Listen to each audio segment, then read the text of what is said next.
council meeting of the new year. First order of business will be approval of the agenda. I would like to ask that the agenda be amended to include in town updates, an update from the mayor on the land use advisory committee.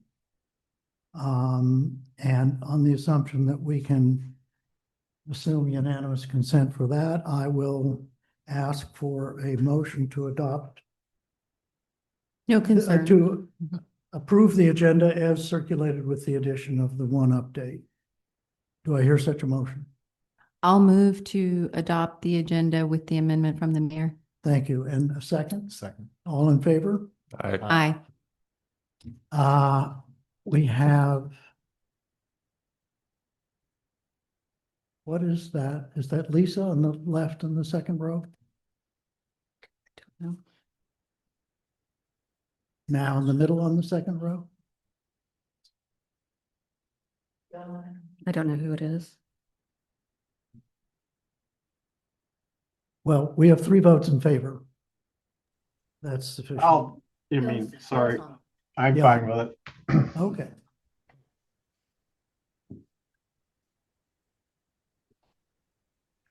Oh, is that Donna?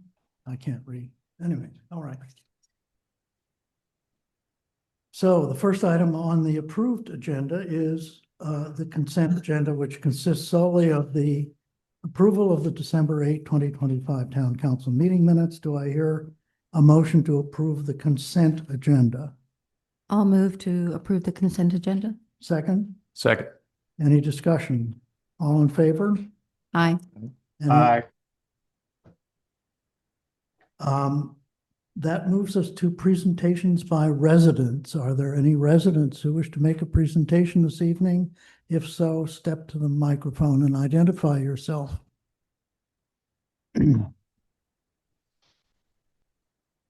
Ken Schwartz, 10919 Claremont Avenue, representing myself, not the Bugle. I want to say that recently I've been getting more questions as a Bugle reporter as I go around town, mostly in the dog park to be sure. And the questions pertain to town hall renovation. And the primary question seems to be, when is it likely to go to construction contract? My answer is, damned if I know. And I'm not sure that the council could tell you in any specificity when it's likely to go to contract. And you generally express surprise because it's fairly late in the process of developing the plan for town hall. And second, they say, is there a sense of urgency on the council regarding the modernization plan? And I have to say that it tends to be more step-by-step, process by process. I don't hear much expression of urgency on the part of the council for whatever it's worth. And the third thing and last thing, if they ask at all, tends to be, when would I assume that the project would go to construction contract? If I were to say 3 or 4 months ago, I intended to say before the next election. More recently, I've been saying if it happens in 2026, it'll likely be in the second 6 months of the year. And they expressed surprise that I don't have more knowledge regarding the timing and substance, well, not the substance, the timing of the construction contract to town hall. I think it's something that the town council should be aware of. And that's it. Thank you. Thank you. Thank you. Thanks, Ken. Well, last August, we received a projected aspirational timeline from our architect, Greg Wiedemann, who's here this evening. There's been some slippage in that owing to some delay signing the construction documents phase contract. I think that as part of his presentation this evening, Greg, you can kick me in the shins under the table if I'm wrong on this. We may get more information about the timeline going forward. Is that correct? Yes. Very good. So that will be the third item on the agenda. Are there any other presentations from residents? If there are none, we will move to the next item on the agenda, which is the public hearing portion of the variance application for 10914 Claremont Avenue, relief from lot coverage and side setbacks. The applicants have submitted an extraordinarily detailed, thoughtful, and well-presented document in support of their application. We've also heard from George Martin, and we have an extraordinary amount of information in support of the proposal. I would ask, however, at the outset, before we hear from the applicants, our town attorney, Ron Bolt, is on the meeting virtually this evening, and I'm wondering if you have any observations before we begin with the applicants. No, not at this point, Mr. Mayor. All right.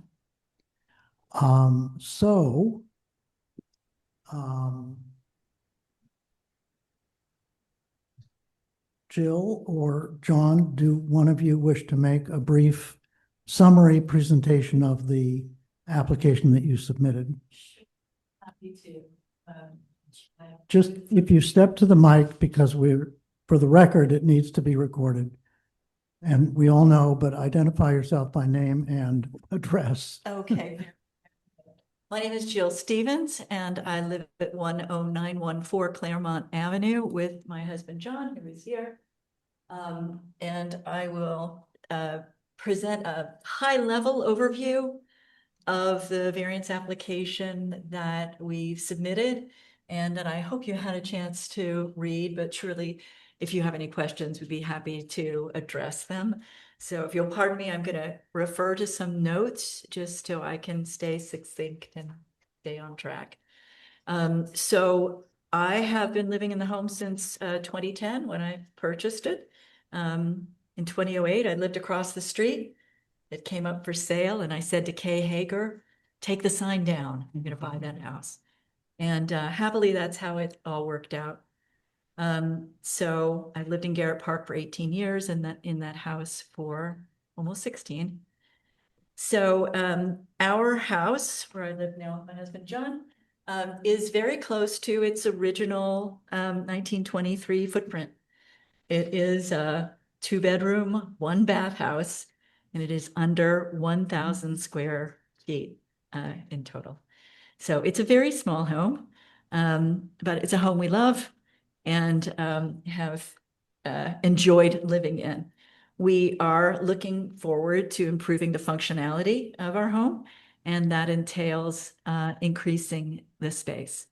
And so we've been working with an architect and also a structural engineering firm here represented by Kathy Wixon, whose husband, Robert, is a structural engineer and has been assisting us. So we'd like to improve the functionality of our home by adding some space. It still ends up being quite a modest home by Garrett Park standards and modern standards, but very workable for us.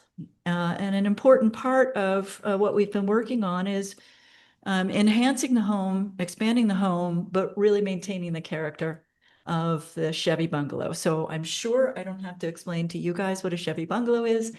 It's a Garrett Park original, one of the originals, and we love ours. And so I bought the house very much because of its lovely character. And our top priority is to maintain that lovely character while enhancing the home for sort of 21st century living. So at the high level, the variance we seek, we believe it's very much in keeping with the guiding principle and purposes of Garrett Park's Code of Ordinances, Chapter 4, which we've spent quality time with.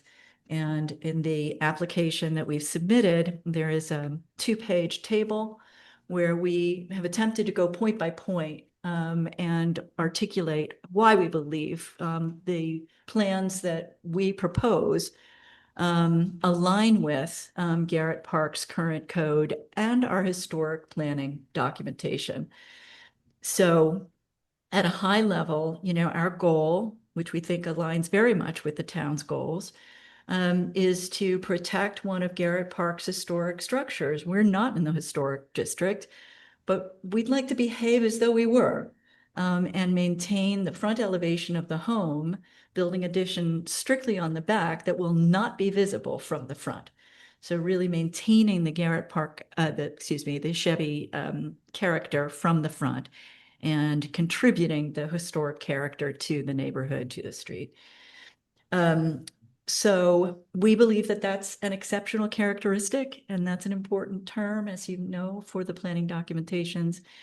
So we're going to maintain the front elevation, maintain the single-story structure. We've worked with a number of architects, actually, and they all tend to say, well, you should take the roof off and go up, like this neighbor and that neighbor. And certainly the developers who contact us very regularly have that in mind. But we'd really like to do something different.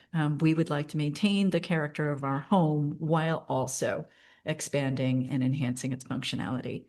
So we propose to maintain the original setbacks, which of course is in keeping with Garrett Park Code, original planning goals.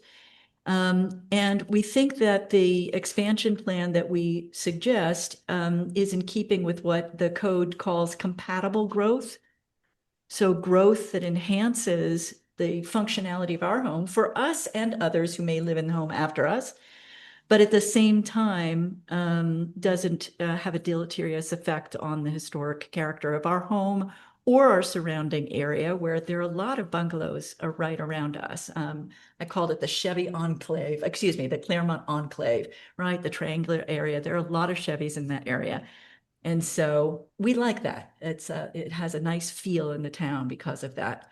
But at the same time, and again, this is a direct quote straight out of the code, we think that our design actually strengthens and enhances both our home and the surrounding area by creating a home that would be livable for a family, where a family wanted to move into the house after us.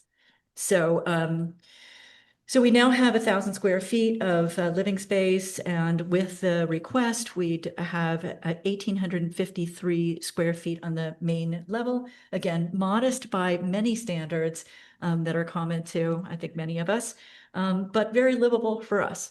Among the things that we wanted to ensure working with the architect and now our structural engineers is, as I've already said, that we maintain the historic character of the home, that we support in doing so the protection of the diversity of housing in Garrett Park, so that we don't become like some other communities which are really tending toward a kind of uniform type of home, a uniform size of home, but we protect a home that might be smaller than some of the ones going in, certainly the ones that developers are building around us, and give options for people who are looking for something different than a 5,000 or 6,000 or 7,000 square foot home.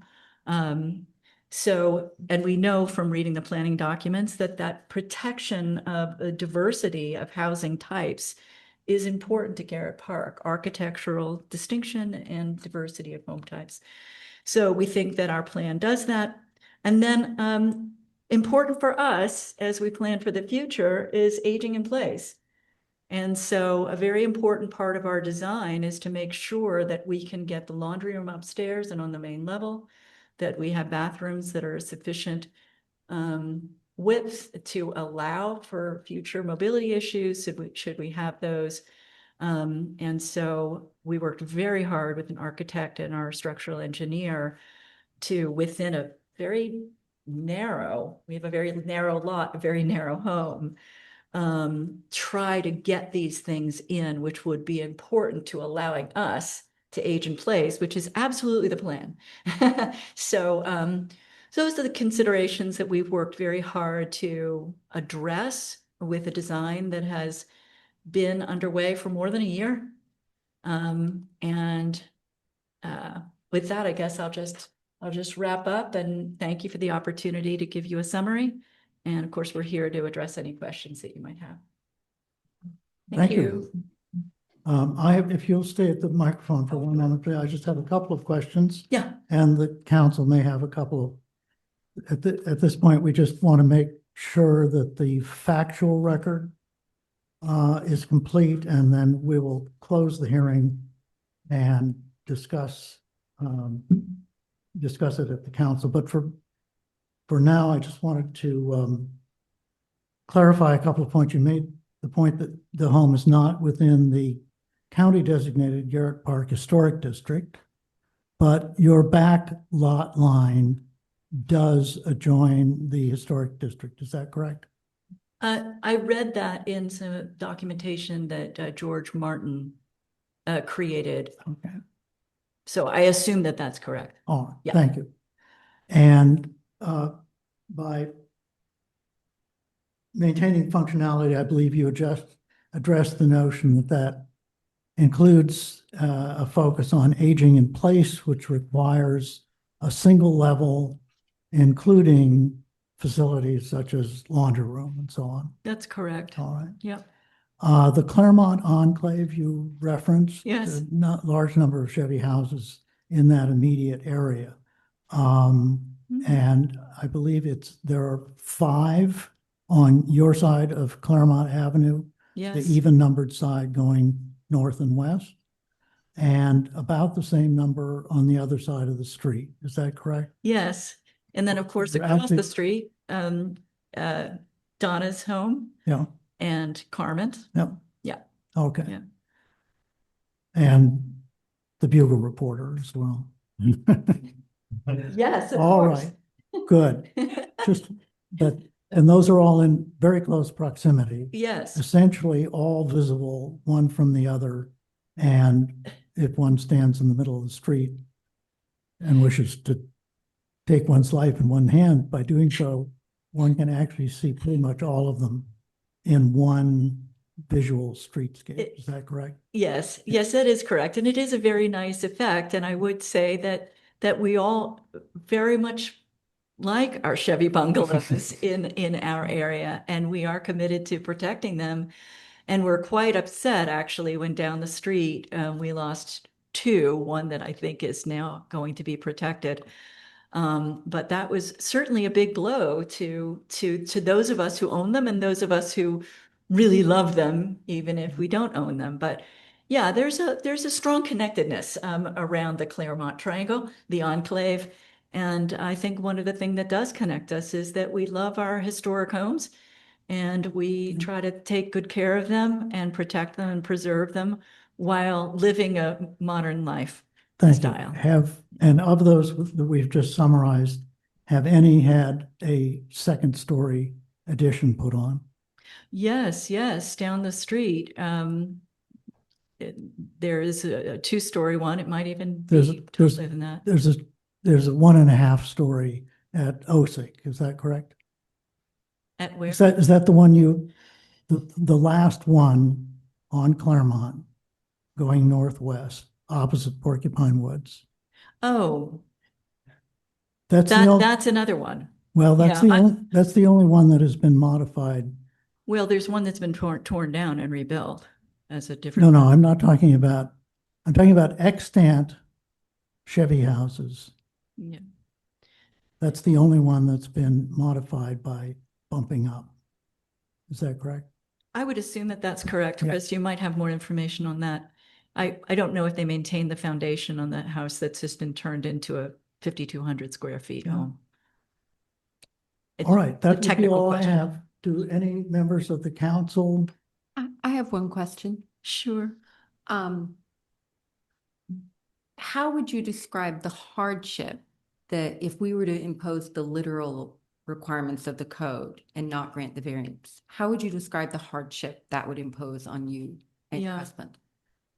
I think that we would have to go back to the drawing board entirely on the design. um, uh, they, we may choose to opt for a second story version in order to try to accommodate what we're seeking to do. The design right now is very tight. So I don't think that we could accomplish what we're trying to accomplish and maintain a one-story design. In order to do that, we'd have to go much further back. The house would narrow, the addition would narrow. We'd have to go further back.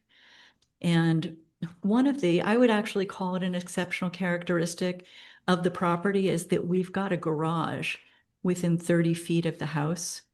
And so as you start to go push the back of the house back, you begin to create a very crowded situation that I think would be visually very unappealing and functionally very problematic. It's like those two buildings would either need to be connected or they need to be further apart. Otherwise, you've got this very awkward, very cramped space back there that feels like a rabbit warren rather than the back of a home. And we're trying to create the back of a home that is also beautiful, where we can have a porch. And so what I'm envisioning in that space, which we told the architect and the engineer that we had to protect between the house and the garage, I'm going to create a courtyard back there that will be functional and also pretty for us and the next people who are in the house. Without putting words in your mouth, would you say that two of the hardships could be that you wouldn't be able to meet your age and place objectives? And is it potentially, it sounds like it would be more expensive because you'd have to go back and redo design work at a minimum. Oh, absolutely. Yes, you're not putting words in my mouth. You're helping me articulate things that yes, are absolutely true. And I believe also are captured in this document. If you refer to the table, we tried very hard to capture just those things. But yeah, we would not be able to achieve the age and place objectives. If we had to go up on a second floor, I guess we'd have to put an elevator in, and we're talking about an entirely different cost Yeah, scenario at that point. the land use committee was noted that they were unable to assess the hardship. And so I just wanted to get that word hardship aligned with the information you provided. That's I'm all. really So glad it makes a lot of sense what you said. Thank you so much, Jerry. And I would just like to point out that I think if you look at the table on page 5, I believe it is, you know, we do our best to address some of that. And I think the aging in place is very significant. The proximity to the garage, it is a unique characteristic. A lot of the Chevys were not built with garages, or even if they were, they've fallen down decades and decades ago and weren't rebuilt. We have a couple neighbors with much newer houses, and their garages are way back at the end of the properties, which is much more the norm for Garrett Park houses that have garages, is they put them way in the back. Ours is very unusual. It's really close to the house. And so what we've opted for after really looking at many, many design iterations is a very compact footprint that maintains a reasonable distance from the garage and allows us to get everything into the house that enables an aging in place scenario. Yeah. Thank you. We You're appreciate welcome. your Thank you. answers. Mr. Mayor, can I ask one question? Of course. Jill and John, first of all, I want to thank you for coming. This is super helpful. We get a lot of information like this that we read, but actually hearing it is super helpful. I just wanted to confirm something. If you were denied a variance, you could build up, right? You could technically. Yes, build we up. could. Yes. Do you, And- sorry. No, please go ahead. Do you think that building up would keep the exceptional characteristic aspects of the house if you just simply built up? We've Would seen you- the designs. The answer is no. Yeah. The answer is no. I mean, to the extent that it would be a heartbreaker to pull the trigger on a design like that Yeah. for me. Yeah, for sure. And that's what I'm trying to avoid, is that I'd really like to maintain the house as it is, for us, for the town, so that we have that history and maintain that history. If we go up, it's a different house. That's great. Thank you so much. And I know that George Miller and the Historic Preservation Committee agree with that assessment unanimously. And so again, I wanted to thank you for coming in here. I think it's super thoughtful the way you've put this down, and really appreciate your time. Thank you, John. Thank you. It's our pleasure. Yeah. Anything further from the council? Ron, did you have any questions to direct to the applicant? No, I do not. But we should ask if there's anyone else in attendance that would like to make a comment or ask a question. Very good. Is there anyone else who is attended for the purposes of addressing the 10914 Claremont Avenue variance? George, would you step to the microphone?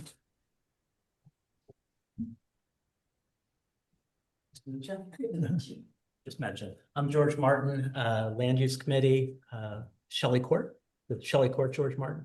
I just want to reinforce what Jill said from the beginning. It's nice to have, when you have a variance application, which usually the history is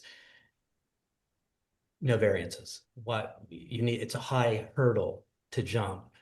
When you have an applicant who is interested in preserving, although not required by the code or Montgomery County or town of Garrett Park, an asset is valuable as a Garrett Park Chevy house, it's very enriching to have that. So was very happy to work with Jill on making this application and seeing it go through. I think it's a benefit for the town and the applicant. We've had one other situation where we had a owner of a Chevy house who was similarly committed to preserving this house, and worked with them on a variance and was successful in that. And it's very vulnerable for the town because there is no protection. And from a strictly,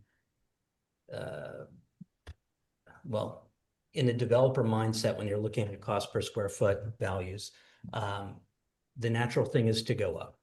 FAR is, we're not even close with FAR on this one. So it's not a big volume of house. I will also add, just for the record, when the house was built, Montgomery County had no zoning regulations. You could build a house wherever you wanted to. You could take over whatever amount of lot you wanted to. Later in the decade that it was built, there were restrictions. The side yard restriction in 1928 was 7 feet from a side yard. This house in this addition, 7.3 feet from the side yard. So we're within the historic zoning parameter of what would have been the case at the time. And so for me, the tough hurdle was the side yard setback. Given the approach to design here and looking at the context, I think it's a pretty straightforward call that this is a good move for the applicant and for the town. Thank you. Thank you. Thank you. Does anyone on the council have any questions for Mr. Martin? All right, anything further from residents? Hearing none, we will close the official meeting, the official hearing, and move to a vote on approval of the variance. To tee this up for further discussion, I will entertain a motion to approve variance for 10914 Claremont Avenue in the amount of 1.3 feet for the north side setback, 2.7 feet for the south side setback, and a variance of 4% in lot coverage. Do I hear such a motion? I'll make a motion to approve. I'll second. Okay, did you get that? Kayla, the mover and seconder? I have it down as 1.3 feet on the north side, 2.7 feet on the south side, and a variance of 4% of lot coverage. So moved by Councilmember Deutsch, seconded by Councilmember Bennett. Very good, thank you. Is there discussion? I would just echo a lot of what we've heard, that was a refreshing variance application or request to read, and the care and thoughtfulness that went into it. It was unique and appreciated. So thank you for that. And sort of a model for folks who are considering renovations, whether they have a Chevy house or not. It's the bigger picture of town history, town aesthetics, neighborhood vibe. So I appreciate everything that went into this. Thank you. This Good. seems to be the type of variance request we would welcome. And it seems to check all the boxes in terms of meeting the criteria in the ordinance. Mhm. So Um, appreciate that. I don't have a vote, but it's my personal opinion that it does as well. And I also will repeat for the record what I've observed to several people, which is that in 35 years of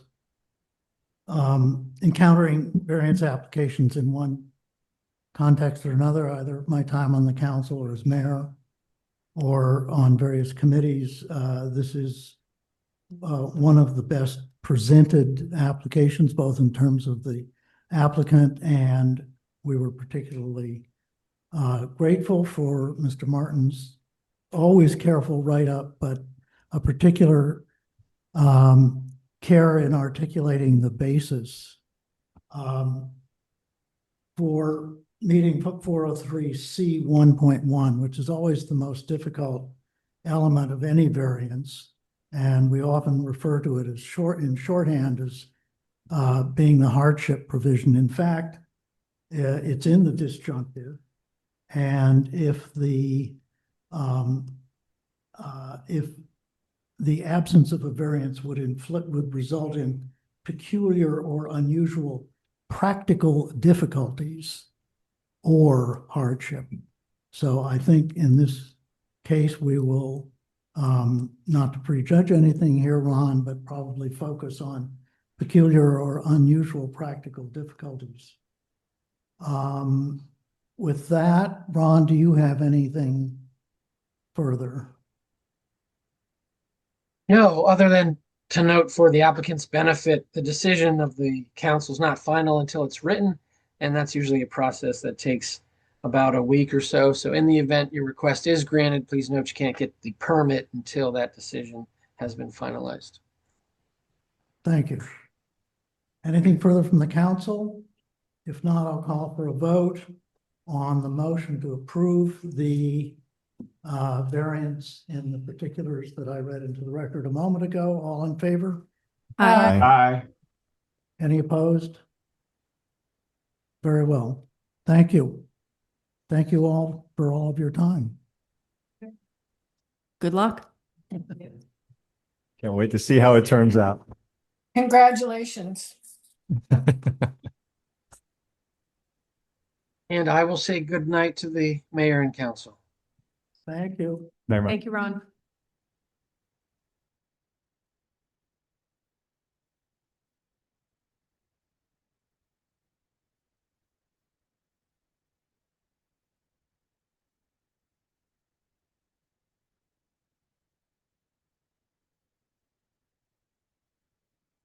All right, the next order of business is town hall renovation.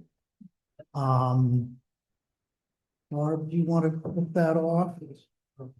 Sure. Just by way of background, back in February of 2025, the town council authorized execution of a contract with Wiedemann Architects for design development phase services. That contract was subsequently amended by change order in June of 2025. The design development phase yielded 50% construction drawings, which Wiedemann Architects presented to you on August 11th, 2025. In December of 2025, we finalized a contract for construction document phase services. As a reminder, this stage of project design involves preparation of more detailed construction documents, which are required to obtain a building permit and other approvals required for the project to get underway. I've had a series of conversations with Greg Wiedemann and Gabby Castillo, who are here this evening. We've kind of jointly identified a number of issues that require direction from the town. Receiving the direction on these issues at this juncture will allow the work to proceed efficiently and also avoid any redesign work due to a lack of understanding about how you wish to proceed, on those issues. Included in your agenda packet is a list of issues that we've identified for your discussion this evening. Additionally, after we walked through these issues, Greg and Gabby recently met with the county historic preservation staff to discuss a number of issues related to the town hall renovation project. One of those issues was the building siting. And as part of tonight's discussion, Greg and Gabby will kind of share the result of that conversation with the county historic preservation staff about the siting and let you know how we expect that to unfold. So with that, Greg and Gabby, I'll turn it over to you. Would you like to structure this discussion based on this list of questions? Is that how you would I like think to that do would it? probably be helpful, Greg, just so we make sure we don't overlook anything. Okay. To share, should we share? Yeah.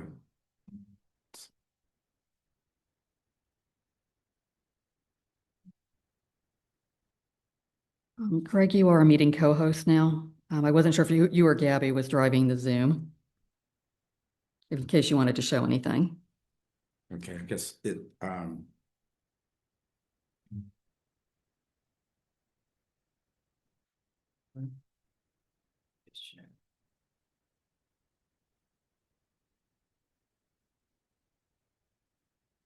well, firstly, I'd like to thank you all. I'm Greg Wiedemann of Wiedemann Architects. I'm here with Gabby Castillo, who's the project architect on the town hall.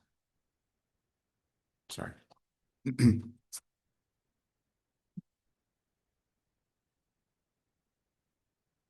As Mayor Keller said, on the 8th of December, we finalized our contract for the design development. The construction documents phase, and to move forward from the design development drawings that we presented in August. This list of questions will be the basis of our discussion tonight, and then I will expand on a few other points. The first question is, does the town prefer a dry sprinkler system or a wet system? Let me explain a couple of things. First of all, many of you probably know, but the primary difference between a wet system and a dry system is that a wet system is constantly filled with water. A dry system is the pipes are empty, but as soon as a particular sprinkler head is activated, the pipes are filled with water. In general, a dry system is about twice the cost of a wet system. It involves some additional equipment and greater maintenance. The primary reason that one uses a dry system is to sprinkler an area that is not properly conditioned, or if there is a unique situation where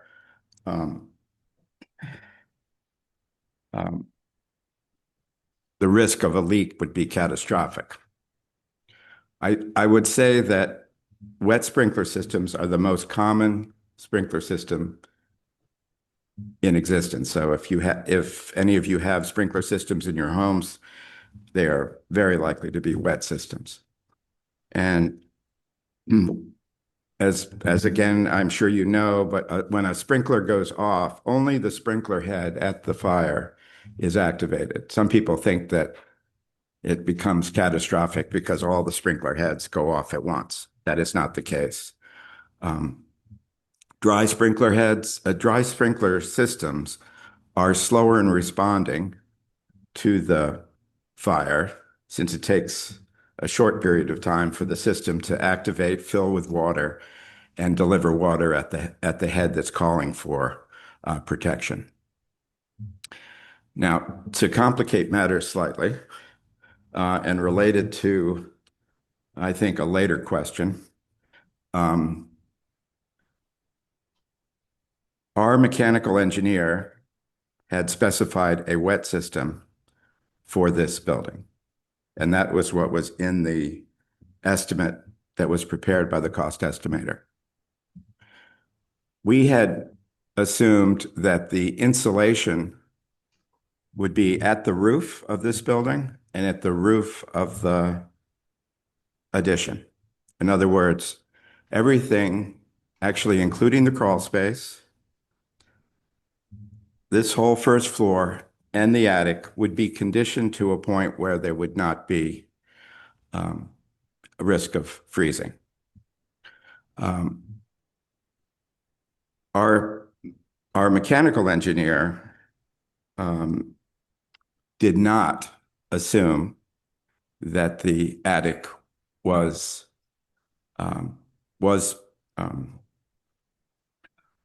conditioned, but did specify a wet system. So we believe that what would be best is to have a wet system and to condition the attic, the crawl space, and the main floor, and save the cost of the more expensive dry system. But that is the question that's before the council.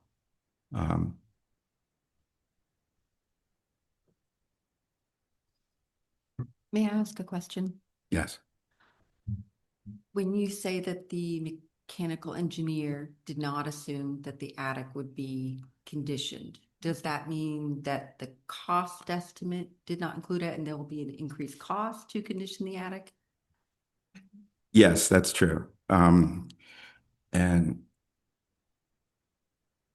this grew out of a question that the councilman Schultz raised, and on behalf of our engineer, I want to apologize for the fact that that was an oversight.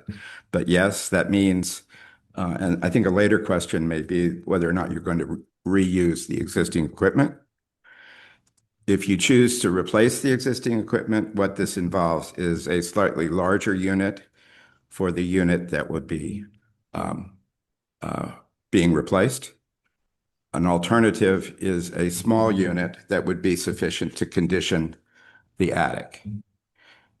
The systems that you currently have in the building are sufficient to condition the crawl space and the first floor, but not the attic. So there would be an additional cost of a unit to condition the attic if you were to do the wet system. How does that, oh, sorry. Yeah, go ahead. How does that compare to the cost of the dry system?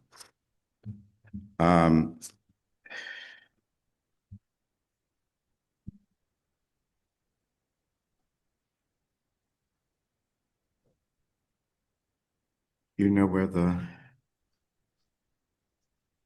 While you're looking that up, one thing to consider is that we will be paying to heat the attic. So it's going to be an ongoing charge along with the maintenance of any equipment needed to heat the attic. Well, I need to say one other thing, which is the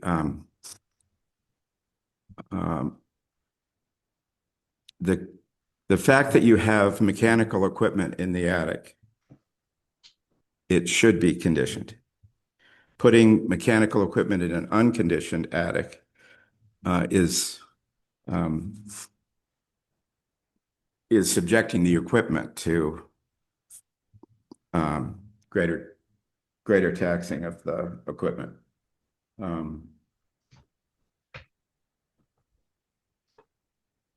So the wet sprinkler system is estimated at 17 plus markup. So I don't know what that is. It's 625 or something like that. So the dry system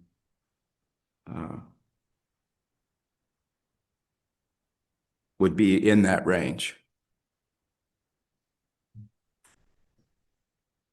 I'm sorry. Well, In, yeah. in other words, the upcharge would be around 25,000, I would guess, for the dry system. And I would think that adding a third zone would be in that range.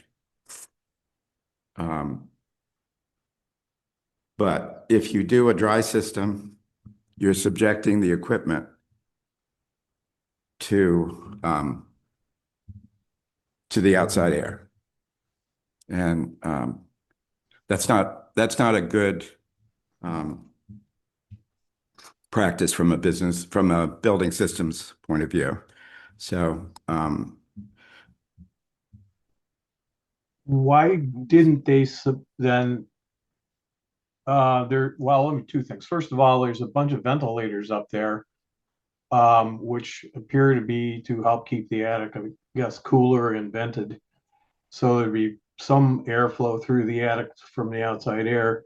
And the second thing is, if that were the case, which I'm not arguing about, but I'm just saying, why didn't the mechanical engineer specify some type of conditioning just to work with the equipment that's going to be mounted in the attic?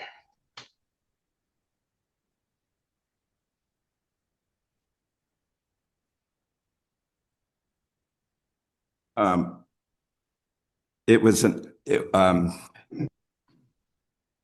well, first of all, the vents that currently exist and subject the attic to outside air would be closed off and sealed if we were to condition the attic.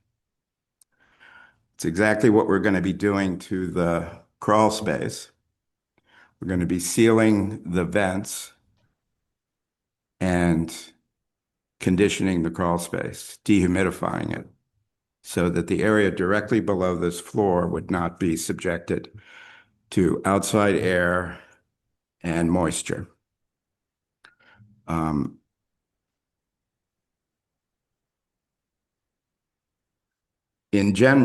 Well, the other issue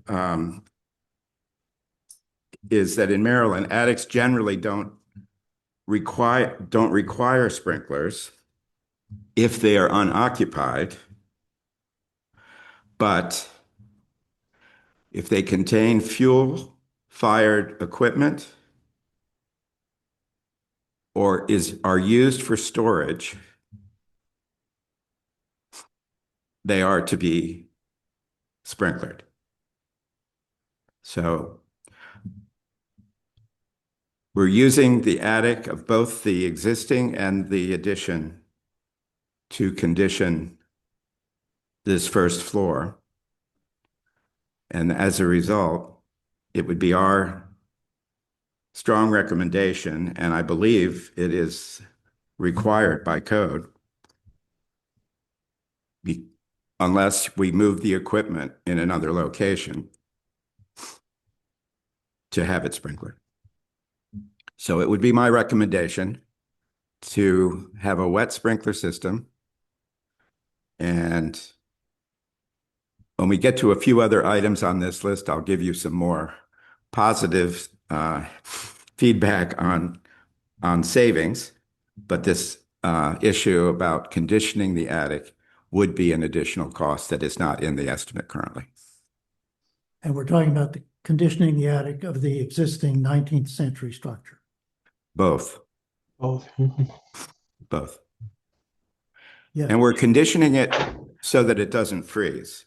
We're not necessarily bringing it up to the same level as, so we're protecting the building as a result. We're protecting the mechanical equipment. And local code says it should be sprinklered if it is used for storage, and that was the charge, to have some storage for the building accessed from this first floor. So my layman's impression would be that by conditioning both the crawl space and the attic, it would also reduce the heating and cooling load on the occupied portions of the building. Is that correct? That is correct. Yes. Any other questions before we go on? I'm going to admit, Mr. Wiedemann, I didn't follow the financial comparison between the dry sprinkler system cost and the wet sprinkler plus the conditioning. Do you have like a general estimate of what that difference might be? So I believe the wet system, according to the estimate, is around 17,000. With markups, I think that's, let's say 25. I haven't done the math. Okay. It's another, so adding another unit to serve the attic spaces, I would think would be in that same range of around 25,000. Okay. So a total of 50,000 for the wet system. No. So with the wet system, the cost would add 25,000 to the estimate. And that would pay for a new unit that would serve the attic itself. Okay. Okay. And And what would the cost of a dry system be? Okay. If you did a dry system, it's about twice the cost of a wet system. So it would cost an additional 25,000 also. Now, it's about before you get further confused about it, as you're still, if you do a dry system, financially it's the same, but you are subjecting the whole attic to outside air. And that is not good building practice for the mechanical system.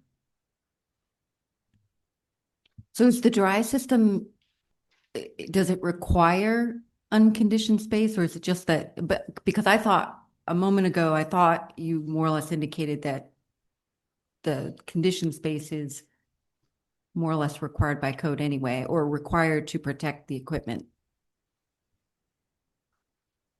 That's correct. So if you do a dry system, there's no prohibition of using a dry system instead of a wet system. You can do that. You're spending twice as much for the sprinkler system. You need more space for the equipment, and you are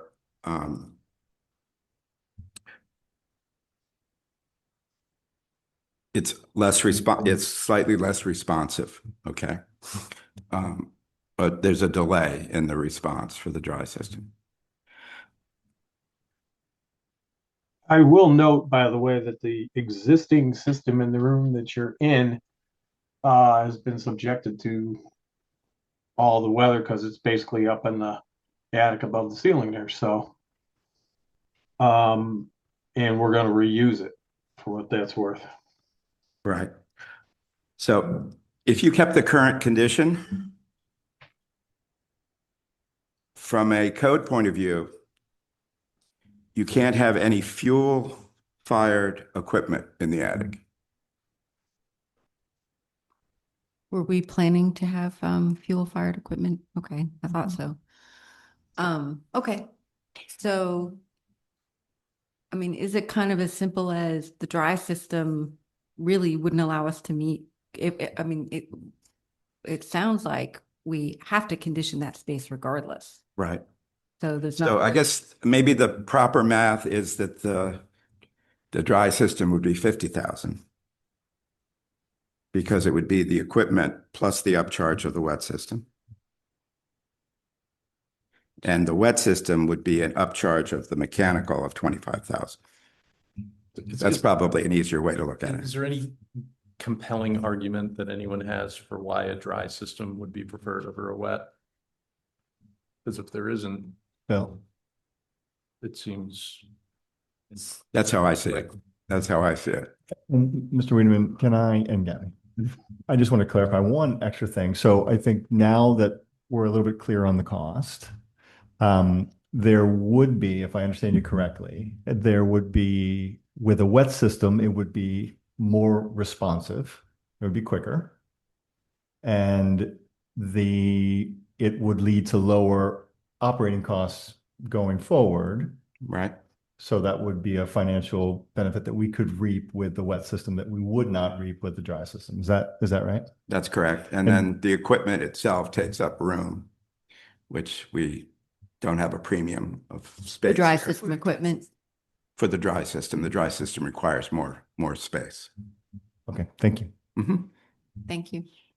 Well, keep in mind, we're gonna have to pay for the upkeep of the equipment to condition the attic. Phil, Yeah.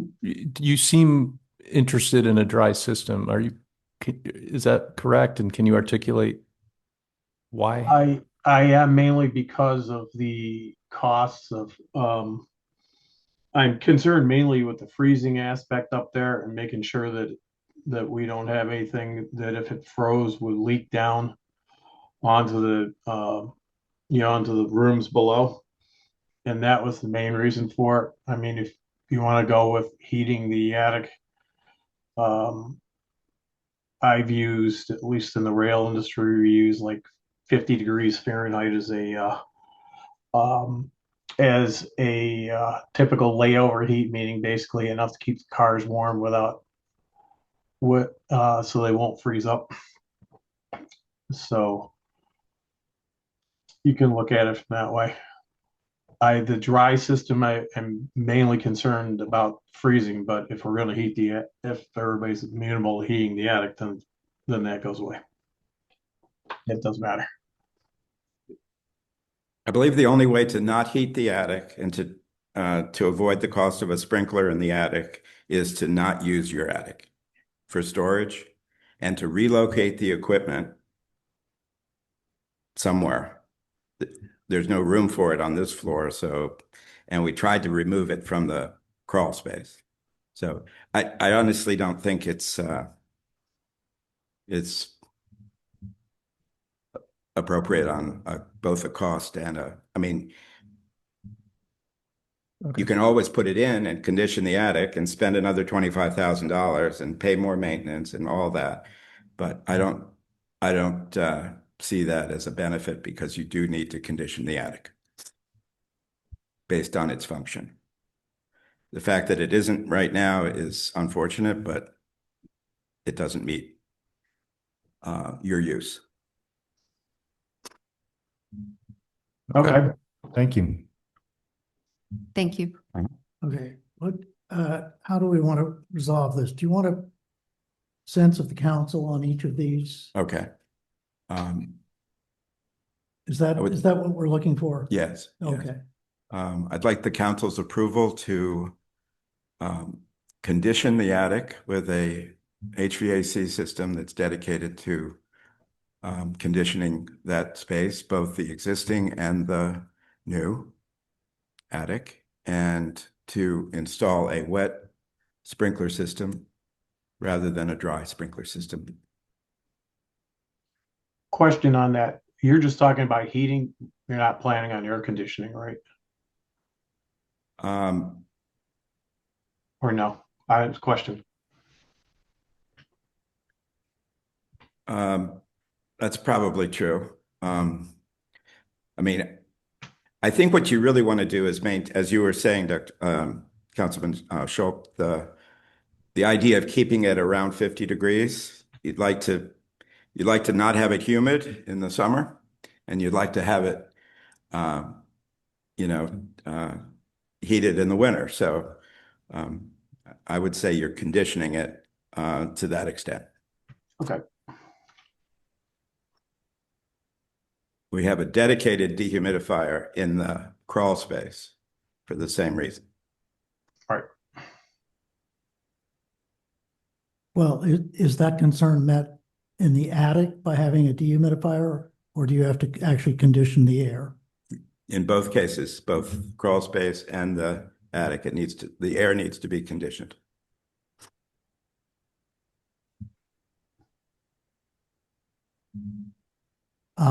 Well, So maybe we're asking maybe this is a matter of semantics. I understood you to say that for the crawl space, that was achieved by just having a dehumidifier. Does it also need air conditioning equipment? The system that will be conditioning this floor Yeah, will be tempering the crawl space. What crawl about the attic? The attic will have a separate system that's just dedicated to keeping the attic at 50 degrees. So it'll be cooling and heating? Yes. well, Tempering. I'd rather you think about it as tempering. What we're doing is we're sealing the building at the attic with high performance insulation, right? So then within that envelope, we're trying to keep the condition such that we will not have frozen pipes, and you'll have higher, greater efficiency of the occupied spaces. So imagine right now that it's the middle of the summer and you have humid air directly above this ceiling.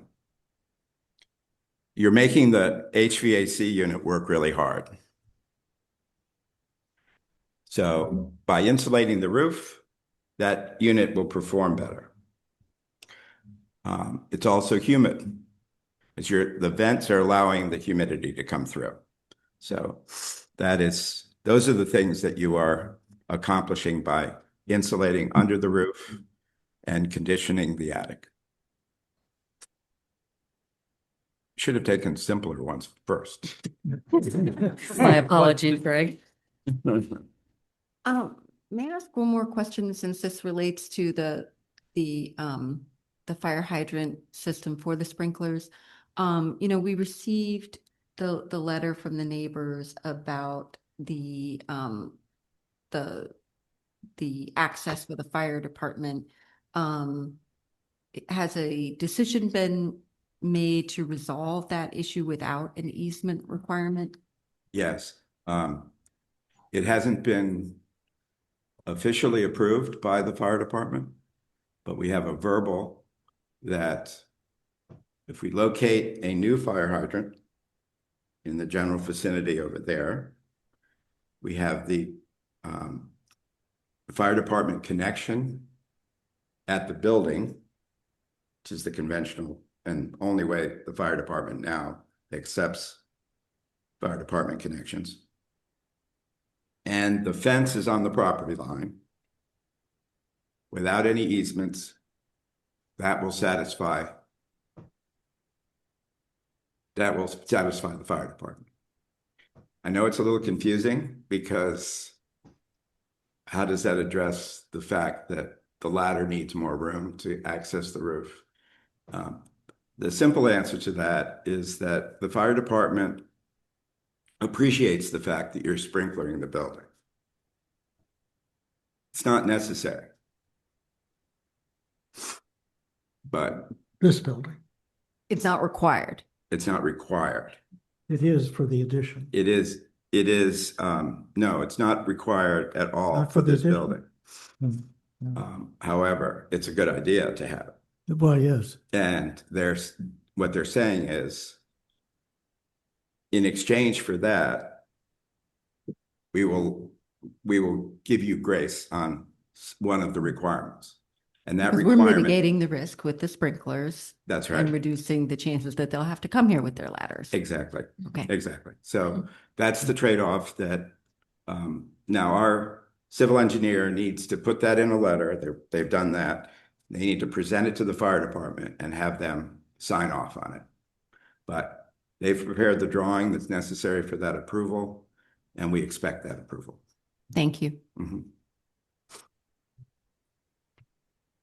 Mr. Mayor, I'm comfortable with a consensus view of agreeing to Mr. Wiederman's recommendation on this one, to go with the wet system to go with the wet system and to And condition the condition. attic space. and the appropriate additional elements that flow from that.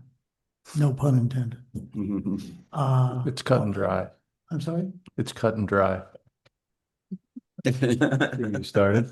It's only 8:35. Yeah, Gentlemen. we're getting giddy already.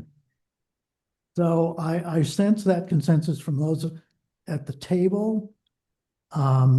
Phil, I don't have an issue with it if you want to go with that. I agree with the wet system as well. all right. One down. The next is, does the town want a GE Smart whole house, whole building leak detection system and water filtration system? Now, let me just quick make one comment on that. The reason I picked that, number one, is because I have two of them, but that notwithstanding, you can use that system to remotely turn off the water in the building. In other words, with an app on your phone, you can remotely turn off if there's a leak, or somebody even reports a leak. You don't necessarily have to go to the valve. You can actually do it remotely, which would help mitigate any possible risks, associated with the thing running for a long period of time till somebody got to the valve and turned it off. That was the reason I picked that unit. There may be other units that do the same thing, and that's fine with me. It was just the leak detection and the shut off is the reason I had that one. So it is our recommendation to add that leak detection protection. We do not feel, and I believe George also thought that the filtration system was not necessary, but that would be an option as well. How much is that? Yeah, I'm sorry, Phil. How much is that detection system, the GE detection system? Sorry, I'm asking you. I don't know, but Okay. it's nominal. It's nominal. Yeah. Okay. For residents, it's 750 or something in installation.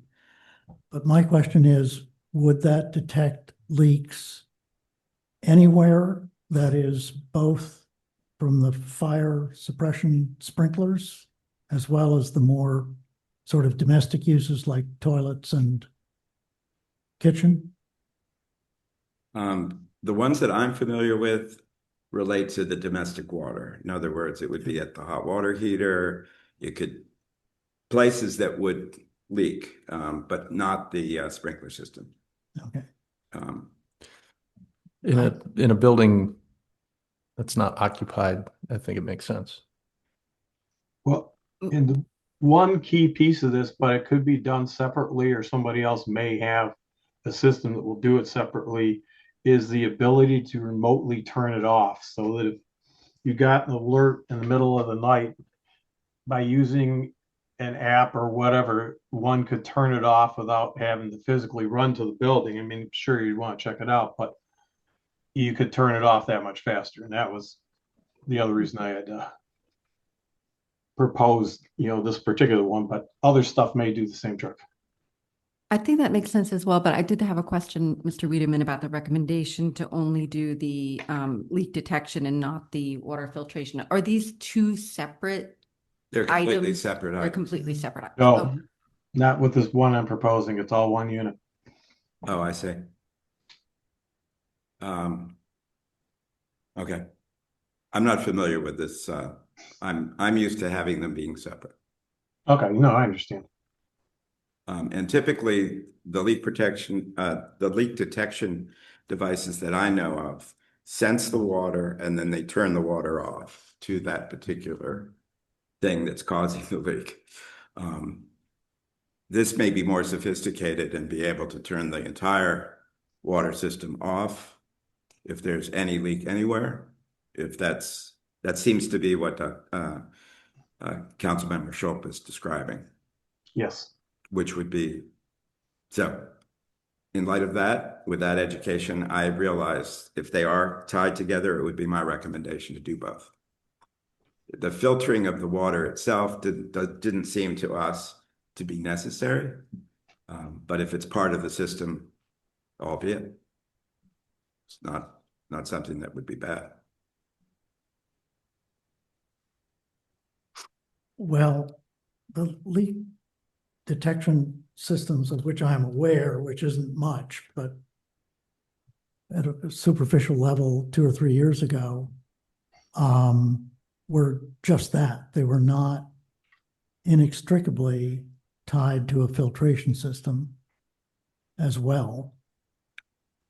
I mean, typically you'd have a sensor in the condensate pan of the HVAC system.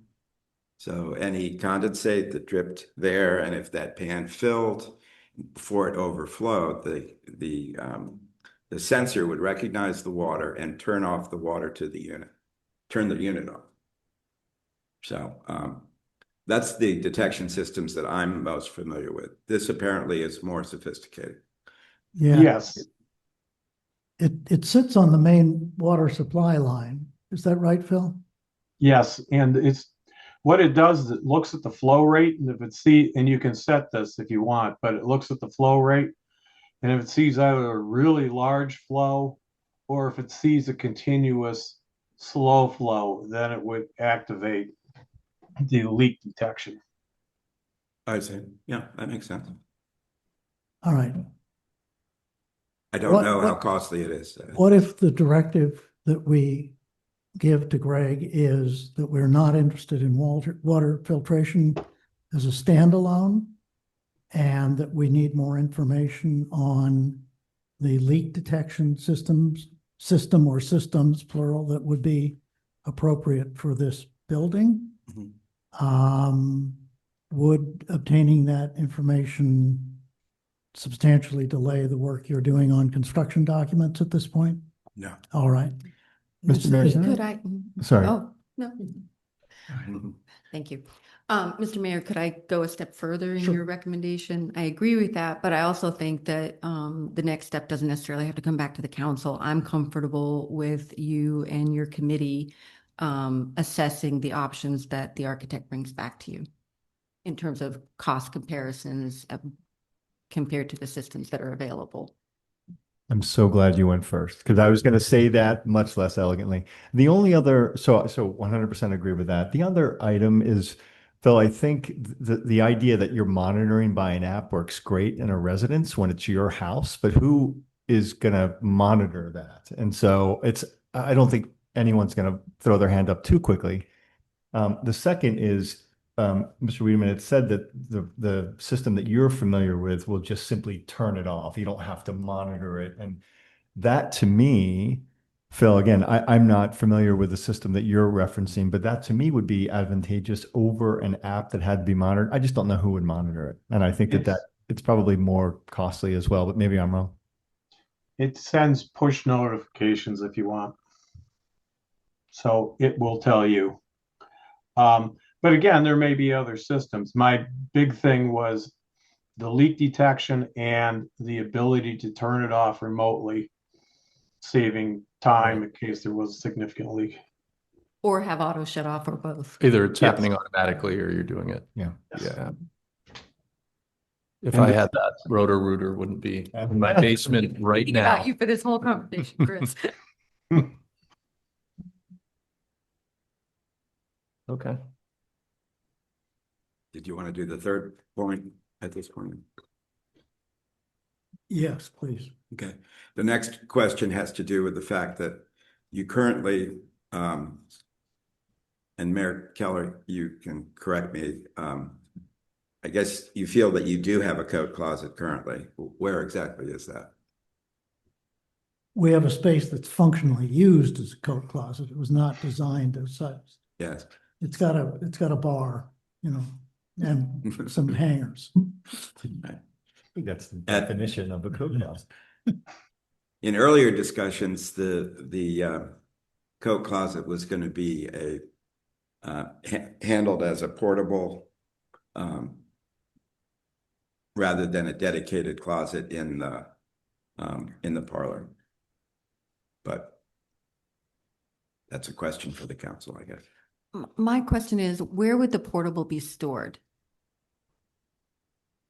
in the storage. in the storage room. Yeah. So I'm just wondering, is there like a trade-off in space? We have to store that there anyway and pull it out for events. Is it, how much less space does the portable take up than a dedicated coat closet? Well, depends on the size of the coat closet. The thing is, the portable can be stored out of the way in the storage room, and it can be stored like flat against the wall, for example. The coat closet has to be more accessible. Code has to to be visitors. more accessible. It's And It's permanent chewing feature. it's chewing up a fair number of square feet for use And a adds couple cost. dozen times, 3 months a year. Okay, yeah, I mean, I'm comfortable with the Uh-huh. portable option. I was just curious. I'm comfortable with the portable option as well. Agreed. There are portable coat hangers that actually fold vertically. Is that what I'm saying? Comes off. So So they aren't taking up the full space. Like, Okay. okay, do we have direction on that? No dedicated coat closet. Yes. The next question, you have two mechanical units currently that are adequate to condition the first floor and the crawl space, according to our mechanical engineer. They are less than 5 years old, and they're expected to have about a 15-year life. If the council would prefer new units, we can replace those existing units with new units. That is not currently in the estimate. Is there any reason, based on the design, the current units aren't up to task to do what they need to do? We believe that they are more than adequate. And George, I mean, when we insulate the attic, we're going to be improving the load on the system. We're going to be improving the performance of the existing system. So we don't believe they need to be replaced. Our engineer has indicated that they don't need to be replaced. He will look at whether it makes sense to replace one of the units with a larger unit versus having a dedicated one for the attic. But the current thought is that we'd keep the two and we'd have one additional for the attic. All right. And he's got the calculations for that? Yes, Okay. but thank you for pointing that out, and that's what caused the long discussion on the first point. Mr. Mayor, I'm comfortable not throwing away 10 years of Yeah. useful life Same here. on the equipment. And if there's any commercial analog to the current domestic appliance market, the reliability declines, as does the useful life. So you might as well try to get as much out of the current one as you can. Agree. Interior doors, I raised the question of whether these, which would be the only ones that have any historical significance, might be worth saving. And you indicated that the front door is definitely not original, Right. and that's A number of these other doors that you're seeing are too narrow to Yeah, meet. no, it was. So I'm just pointing out that those would be the only ones that would be, and these right here, that could remain if you chose to. So the question becomes, is it worth the candle to remove them, store them, and replace them? Versus the cost of a full new replacement which I think we would want something that stylistically was compatible. Yes. Can you give us a ballpark notion of what those relative costs would be? I'd have to direct you to the estimate. I don't. Okay. Well, I'm just curious, is it just because of the removal and storage that you're recommending to replace these? I'll say 3 doors, 2 here and 1 around the corner. It would be our recommendation to have consistent hardware throughout.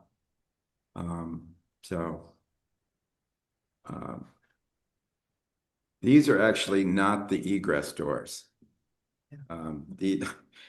Although logic would have it that that's where you would exit. Currently, this is the exit, and the exit over there is the second exit. That exit is going to be eliminated because of the bathroom. And what is now a closet is going to be the exit off the stage. And this is the second one. In the fire department's infinite wisdom, there's a calculation of the diagonal of the room for the distance between the exits, in a space like this. This does not meet that distance requirement. So hence, these are the exits. Mm-hmm.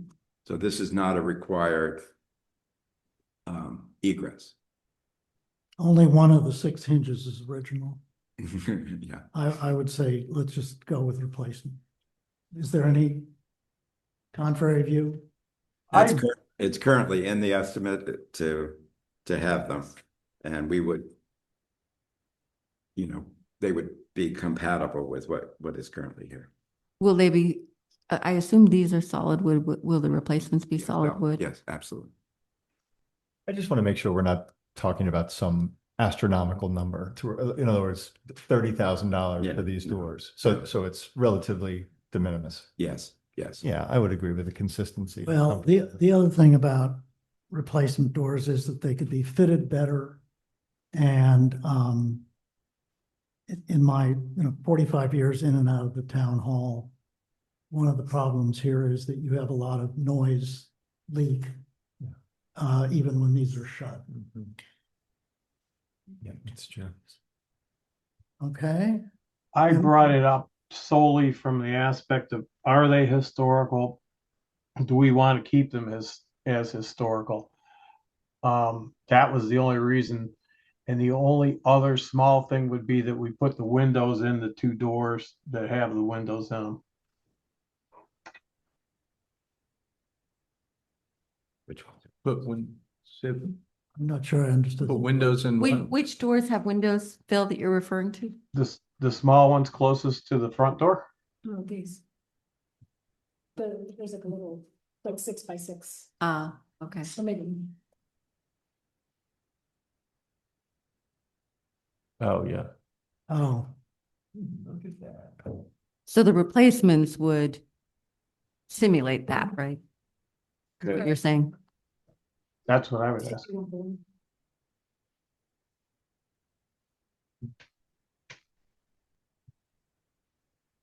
And just as a note, the hardware is different.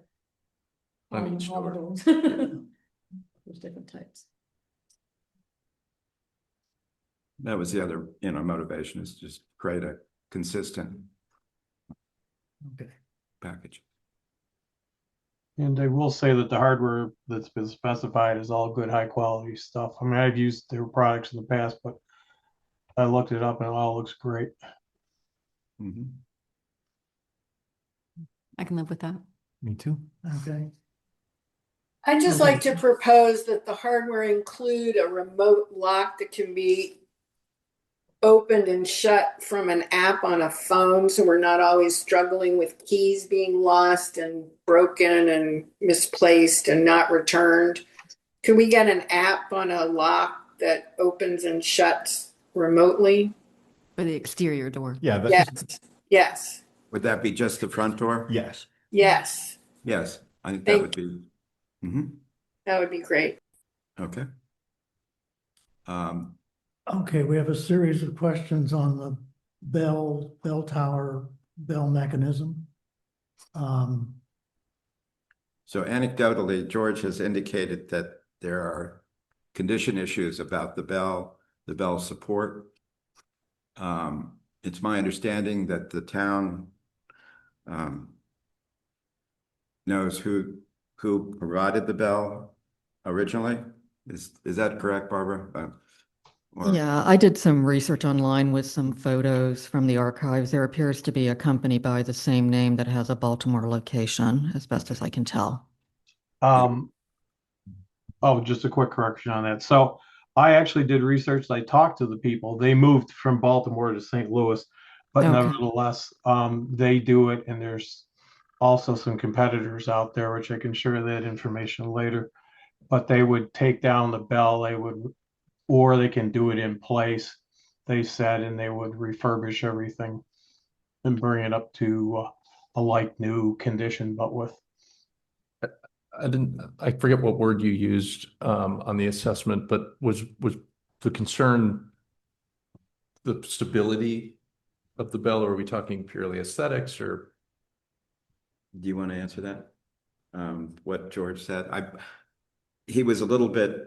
He was talking about the bell and he said that it's functioning, it works, Yeah. Right. but that it's falling apart. Those were his words. But like a danger to No, fall, I or don't- falling apart in that, like the mechanics. The Okay. mechanics of it. So I think what would be appropriate is if Councilman Schultz knows of a company that can refurbish it, I would recommend that be done rather than have the contractor specifically do it. All right. So will that be our initiative to pursue? I've got some stuff I can do. I mean, I can help you out with it for sure. And I've got some stuff I've already researched I can share. Well, let's I get a mean, we reading. if the town would prefer, we can have them come, make a recommendation, make a proposal, and then the contractor it could be under their supervision and all that. No, That's what you would prefer. Because it would require a certain amount of coordination. Yes. All right. Yeah. All right, Phil, if you could get a reading on that as soon as possible. I can do that. Okay. And the stained glass, Did we skip the finial? Yeah, I think we did. oh, is the finial part and parcel of that discussion, or is it a separate issue? It's separate.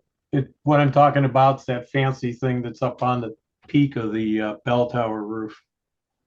And it appears to be rusting. I did find some places that are local in DC that do that type of work, but I had not contacted them yet to find out what they would need to give us some type of estimate or whatever. All right, it's tin so far as we know. It appears to be sheet steel from as near as I can tell. Okay. When I spoke to George, his guess was that it was galvanized tin. But we're not sure. Okay, so how will we pursue that? I think the rust needs to be removed and then it needs to be primed and painted. Yeah, but it can be done in situ, in place? Yes. Okay. And your recommendation with respect to the stained glass was for the contractor to protect it and have the town contract directly for any repair. Again, if there's a specialist that, wants to look at it and you'll be paying the markup for the contractor to manage it. It's something that is a separate task. We're open to doing either. My only question about that would be, will there be any benefit to the access during construction versus access after post-construction? Should be the same. Well, Okay. the first thing would be to see if it's removable from the interior.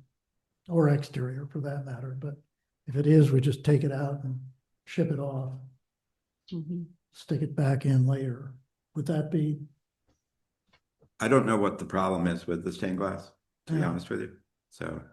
I brought it up just as a talking point because I didn't know. And then I also found out later on that it's relatively recent, like 20 or 25 years. So it may not need much, if anything, but it appears it was installed from the inside. Well, yeah, the date's wrong for being contemporaneous with the building, so it was added after the incorporation of the town, certainly. Okay, well, I'm comfortable following the architect's recommendations on that one. okay. Maybe one thing to do would be to send George Miller up and to see how it's attached. Yeah, I'm comfortable with following the architect's recommendation on that as well.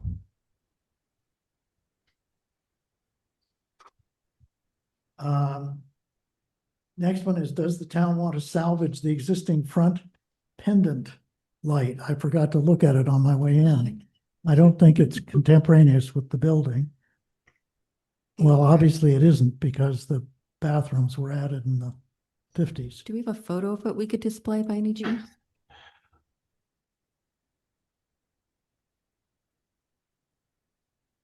I just brought it up as a talking point because I didn't know if there was any historical significance to it in any way. It looks like an off-the-shelf piece, but I don't know for sure.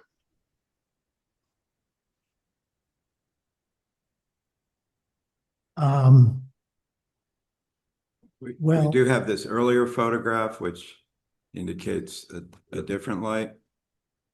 Huh. So it's clearly not original. It's not original. No, No.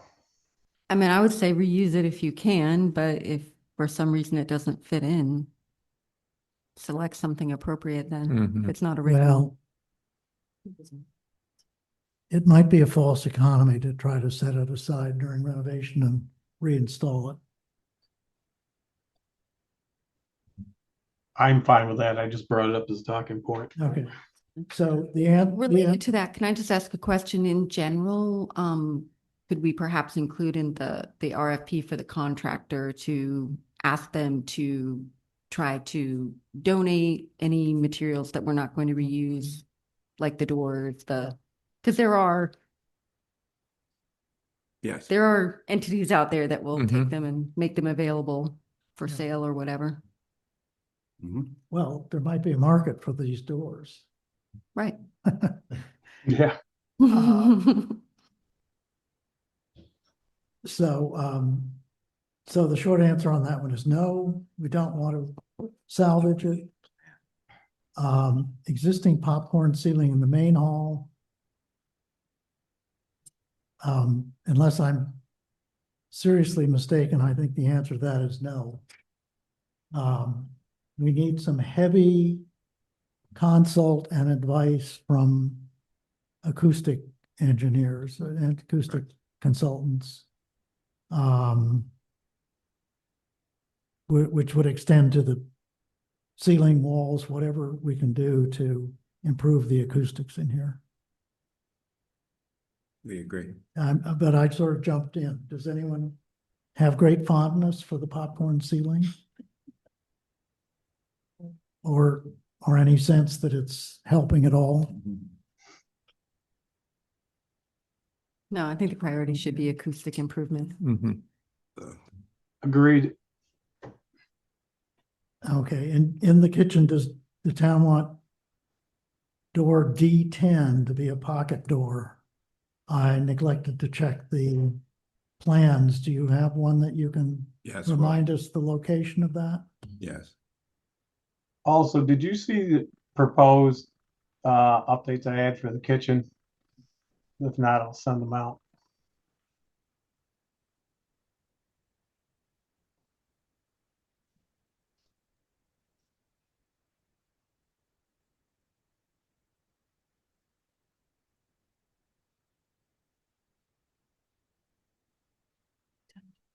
So specifically, I don't know if you can zoom in on that even more. D10 is a hinged door that is the right, the door leading into the warming kitchen. That could become a pocket door, which would have the advantage of not sort of being in the way. There's currently a pocket door connecting the warming kitchen to the auxiliary room.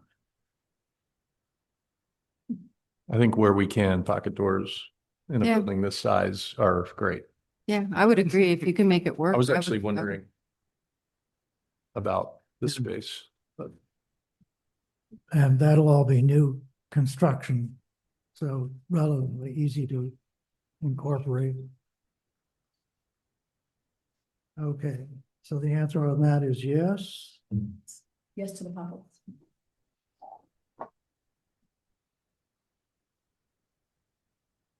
All right. Technical difficulty.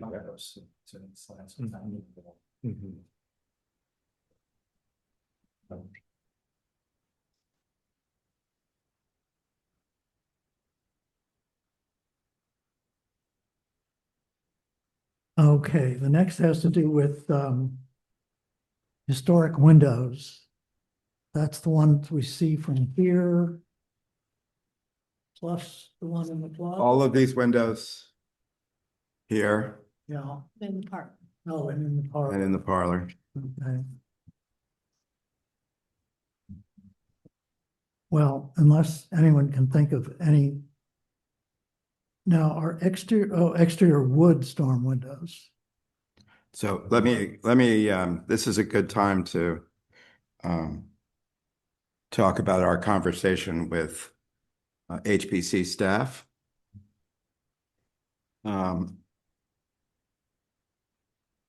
First of all, we met with a member of the staff who who expressed his opinion, but I believe that he's speaking for the HPC in terms of his the likelihood of their position. The first is the siding itself. The siding is failing in several areas, partially because of lack of air circulation behind the siding. The nails are popping. A lot of the paint is failing.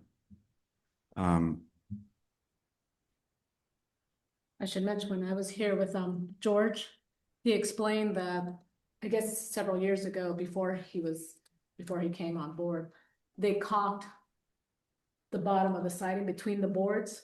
It is caulk. And so that's caused their to trap moisture behind the siding.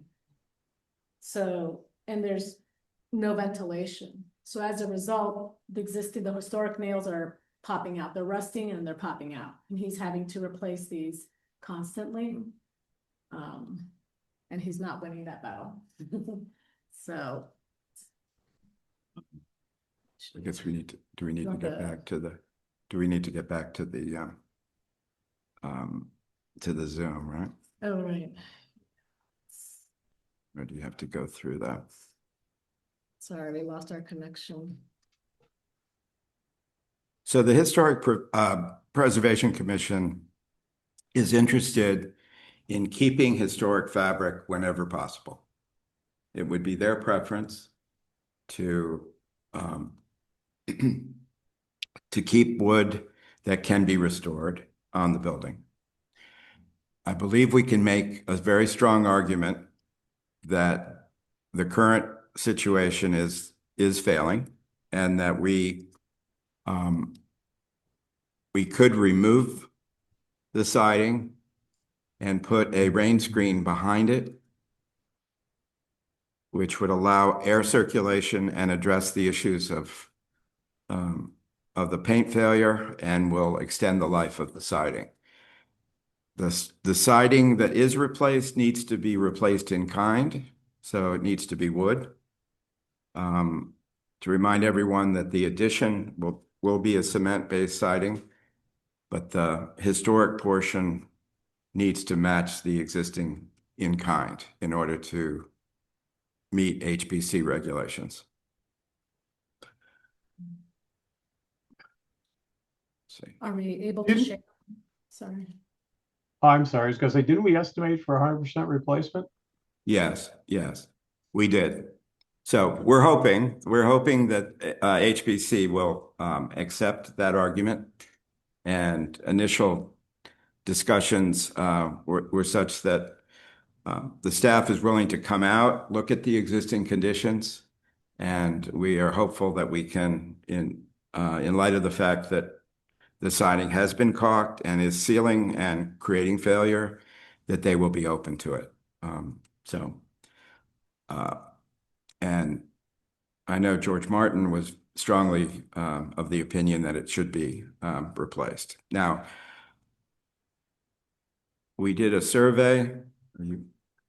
Excuse me, Barbara, I'm not able to share. Okay. What happened? Well, analogously at Penn Place, we were able to recreate the profile That's right. and replace with new wood. That's right. My question is with respect to the, I believe you call it rain board? Rain screen behind us, yes. Okay. What's the thickness of that? Does it modify the need to address trim? No. Okay. There are products that are very thin Okay. that will achieve the benefit. What we've done is we've gone around the building and identified George and Gabby, created these drawings that indicate areas that are in better shape and areas that are in really poor shape.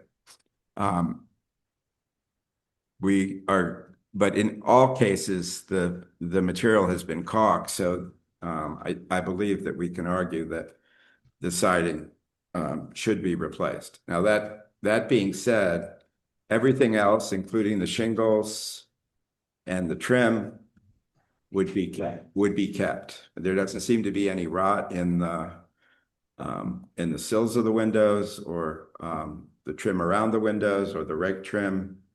So all of that would be restored. And I should note that in the front, the area that's green is in good shape. The bottom part or the majority of the area in front here, it's green, but it's been replaced, that siding that George did, I think about 6 years ago.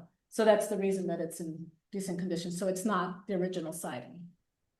But he felt that the shakes on the upper part, that they're in good shape. So anything that's red is not in good condition. And in between the windows, that was not replaced. So you can see the wood that's splitting there and cracking. And if you go around the building on the historical part where the parlor is, you can see all of that. We can show you some examples of the rotting and splitting of the wood. I know this area to the left is a little confusing because it's showing the bathroom addition as well, but the red is actually the area near the door. Just the right other up side of here. that, yeah. The back, since that's coming down, it isn't colored. So the only areas are the shakes that are beyond where the historic part. And then on the side, the south side, it's really bad shape. The modest overhang has protected the upper portion slightly. But in order to get the best performance, you want the rain screen to be behind all the siding. So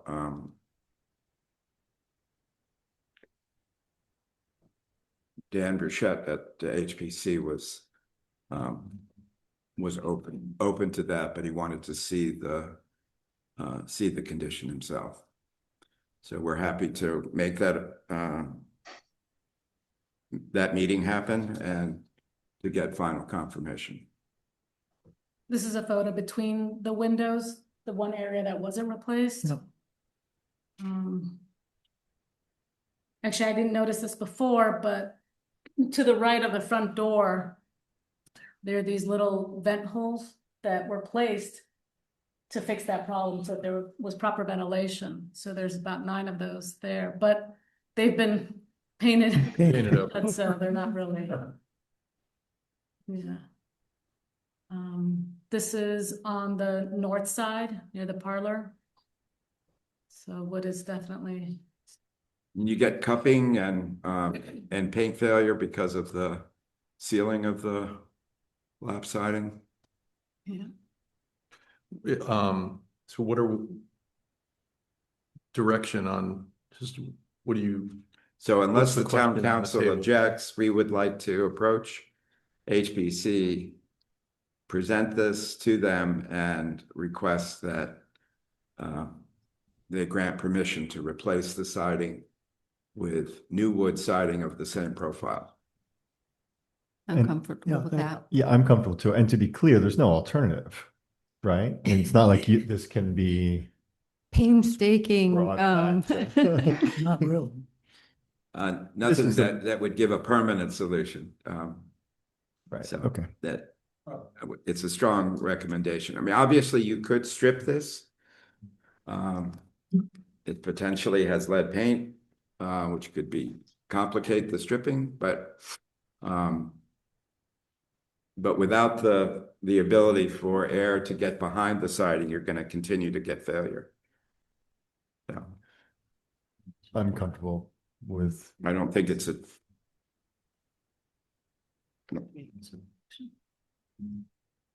I definitely agree that we should replace 100% if at all possible. Yeah, I agree. Sure what happened. I agree as well.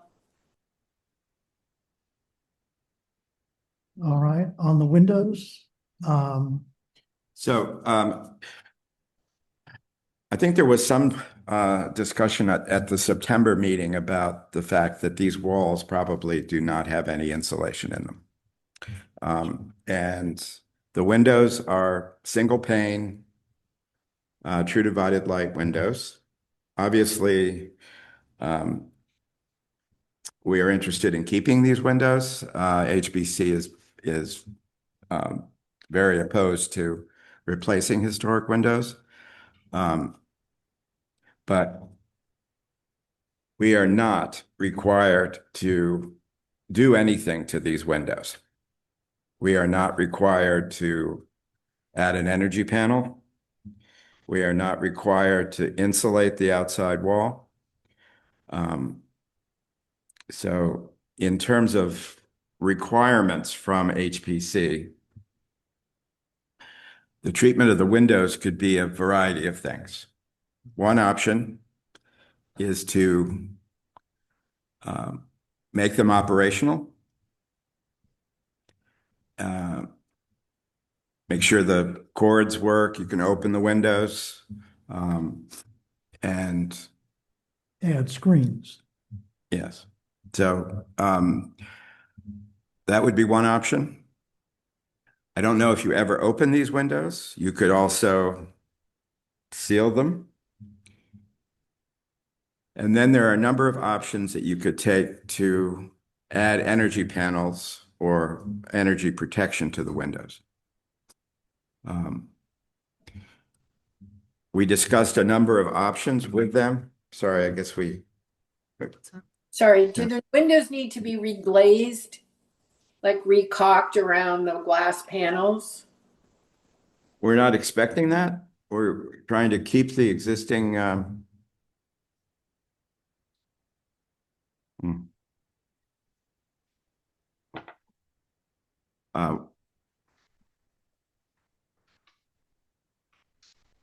The intent would be to keep the existing glass. There might be some,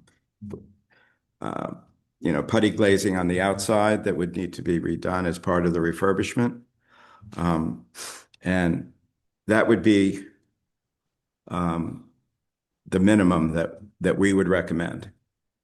If we want to add energy panels or energy protection to the windows, we discussed a number of options with HPC staff.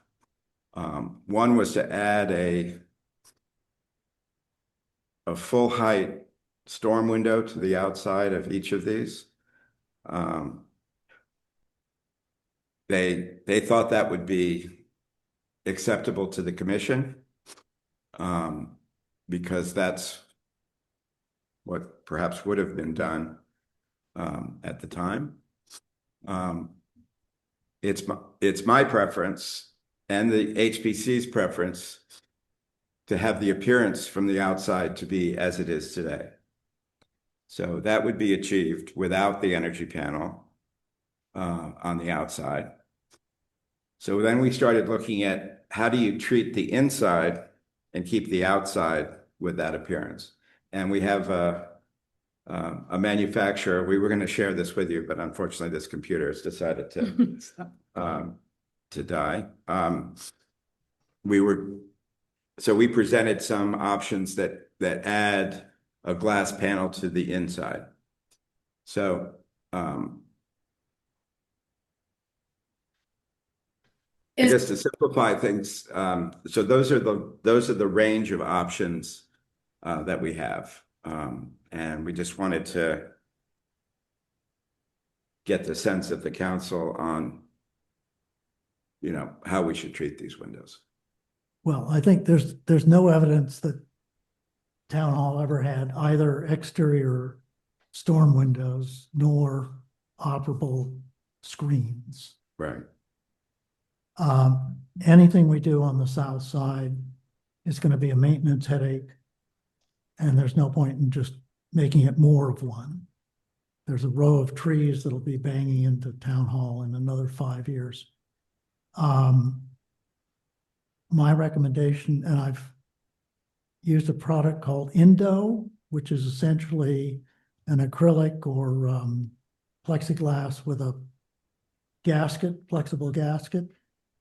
They take a very precise measurement on older windows like this, and you just pop the thing in on the inside. Mine have been in about 10 years. They've been absolutely no maintenance. They have the added advantage of providing acoustic insulation as well as temperature insulation.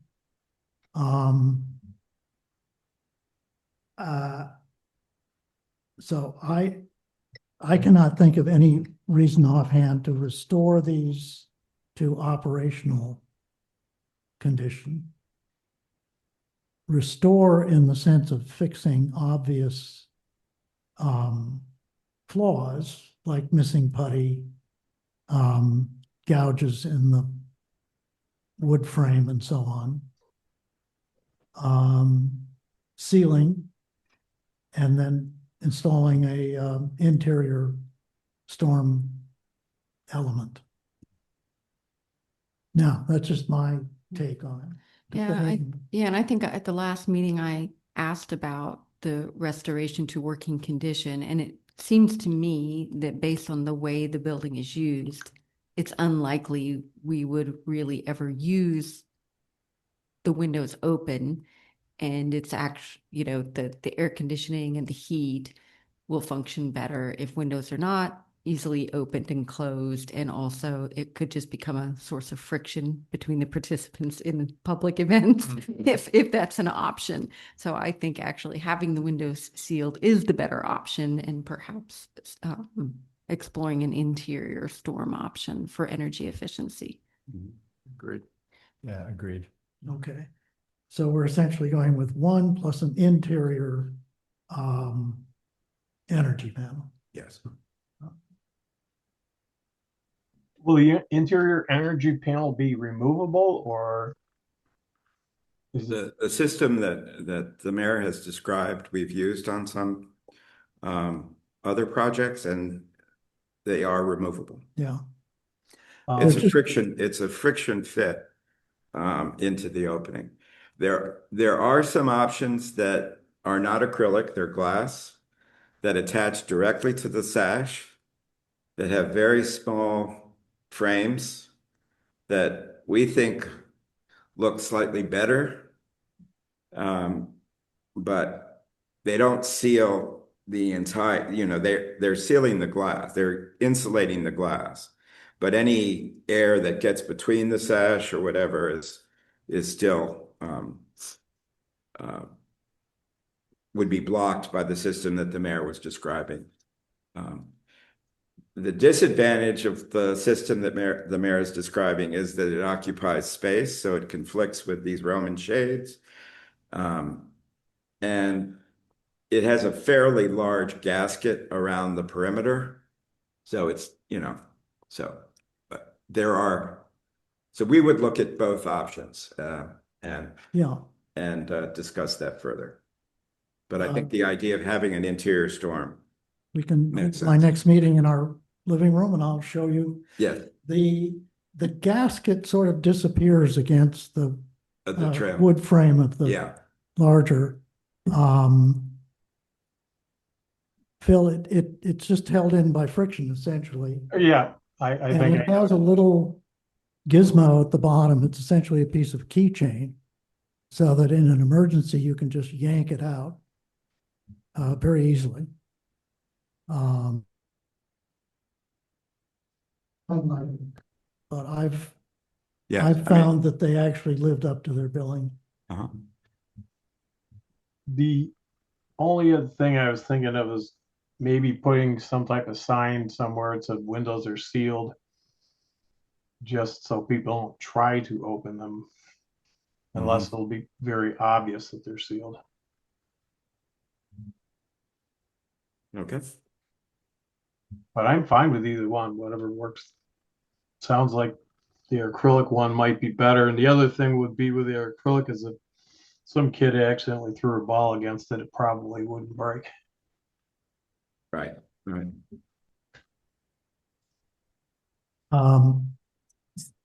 I think removing, storing, and reinstalling the window shades would be a false economy.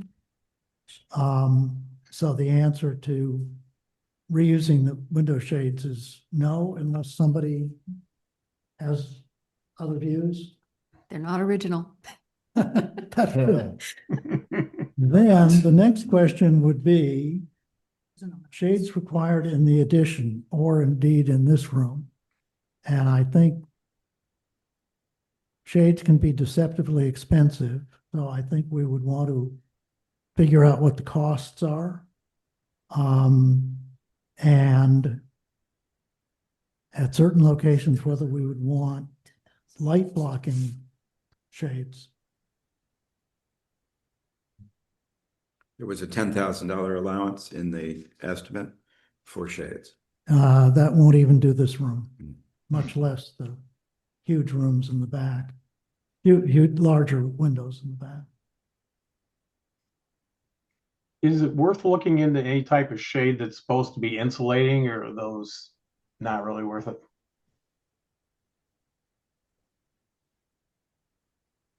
I think with the storm window that we're talking about, the interior storm, I would ask first whether or not you need room darkening for the shade rather than insulating value, but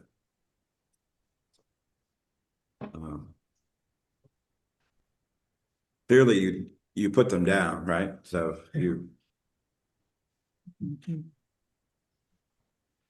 does everyone agree that they're needed? That they're needed. I think some form of shade is definitely needed in this room. I would think for room darkening, at least if you're trying to do any type of presentations or something. Yes. Movie. Yeah, or if the movie night came back. But also just on this south side, I'd be worried about the glare during events, Well, not having the ability to. Keep in mind, we have a virtual That's true with solid, the solid hedge of trees. true. Seems to me that is the kind of thing that would not be critical to a decision that would not be critical to completion of the construction documents. No, it's not critical. No, it's not time-wise, not critical. Why don't we hold that Fair. in abeyance then, unless someone feels we should remove and store these in case we really need to economize at the end. Wouldn't take a lot of room to store them. Is there any reason these wouldn't fit on the new windows? I mean, we're gonna keep the Uh, frame, right? Well, as he pointed out, the depth may be Right. an issue if you have these inserts. But it looks as though they're mounted well into the space. I mean, they look fine to me. They look in good condition, Okay, unless. Yeah, maybe just keep that option open. yeah, so. But I have no problem with deferring the remove decision. and store Okay. existing. And hold in abeyance the rest of that issue.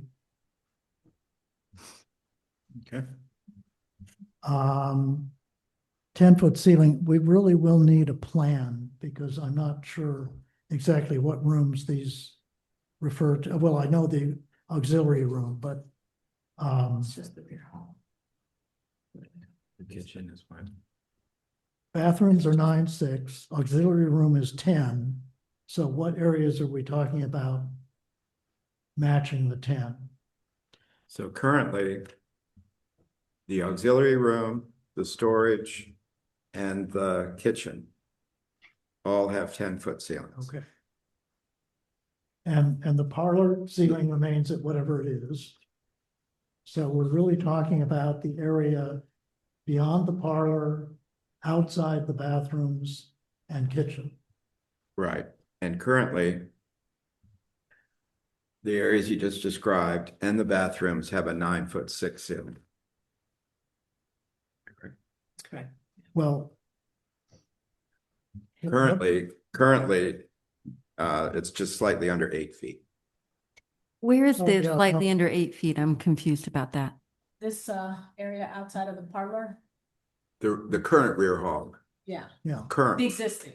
So between that parlor and the kitchen is currently 8 feet? yes, Yeah. so it's quite low. Yeah, So very low. we're 18 inches higher than what is currently there.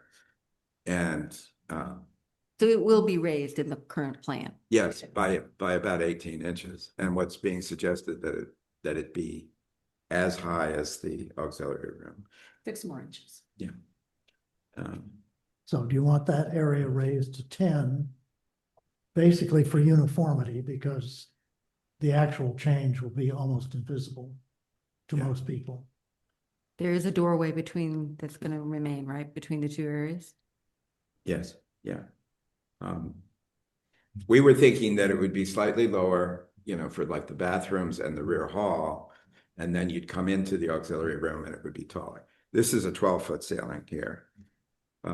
So that's what we were thinking, but we can certainly accommodate it. are there any- Obviously, the more you increase the ceiling height, the less room you have for the storage above. In attic?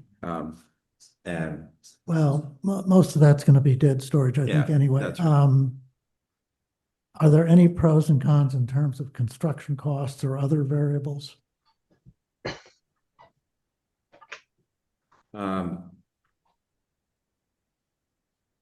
I mean, I don't think there is a significant difference in cost between a 9'6" versus a 10-foot in those areas. If you did 10 feet and you want 10 feet in the bathrooms, Yeah, no. then if you don't want 10 feet in the bathrooms, then you're building another ceiling. So that's why we were keeping that whole zone at 9'6". So I would say if you raise the rear hall to 10 feet, you'd probably be spending some money to drop the ceilings in the bathrooms. Is there a proponent for the 10-foot ceiling? I'm confused. Is there one? Is there a proponent for a 10-foot ceiling in that area? We're not proposing it, but I Okay. believe it was just, So Phil or Lisa, are either of you a proponent for a 10-foot ceiling? No, okay. No, I mean, yeah, auxiliary rooms can be 10 foot, which would make sense, but the rest of it, I mean, should be fine to me. Yeah, I would just keep it at 9.6. Yep, I'm comfortable Okay. with that.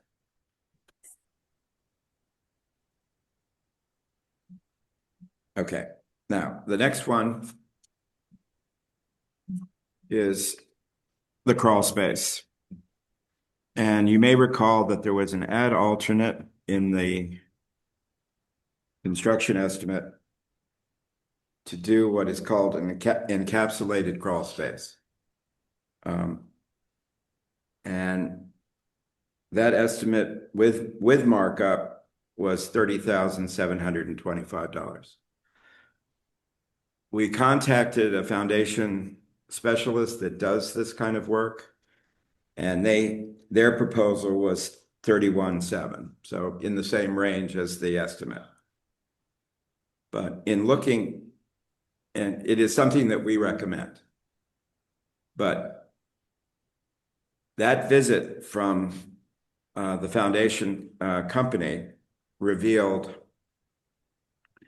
that we can encapsulate the crawl space without lowering the crawl space, the floor of the crawl space. If we don't lower the crawl space, I think I mentioned this back in August, that is an area of potential significant savings.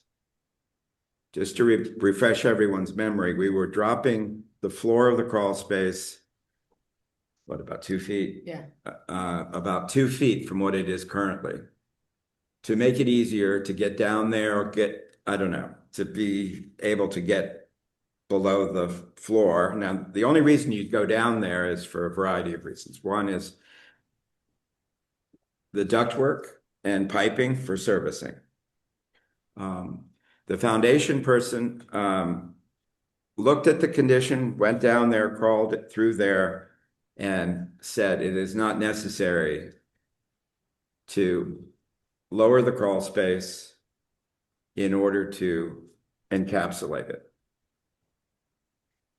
And if you don't lower the crawl space, you have significant other savings.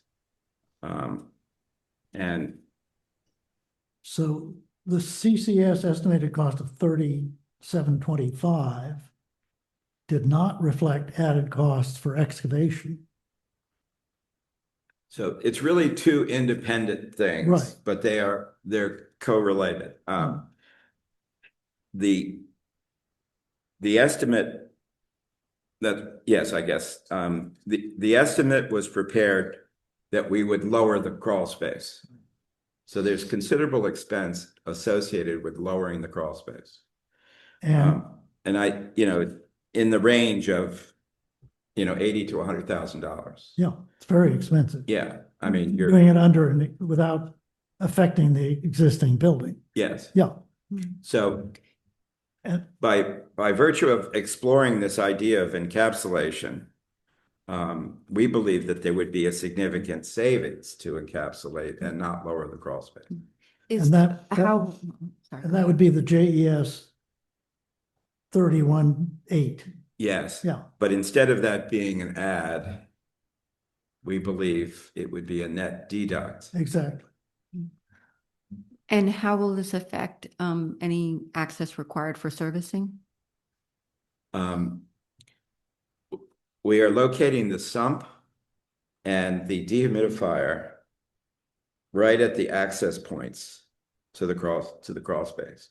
And the height over here is actually pretty considerable.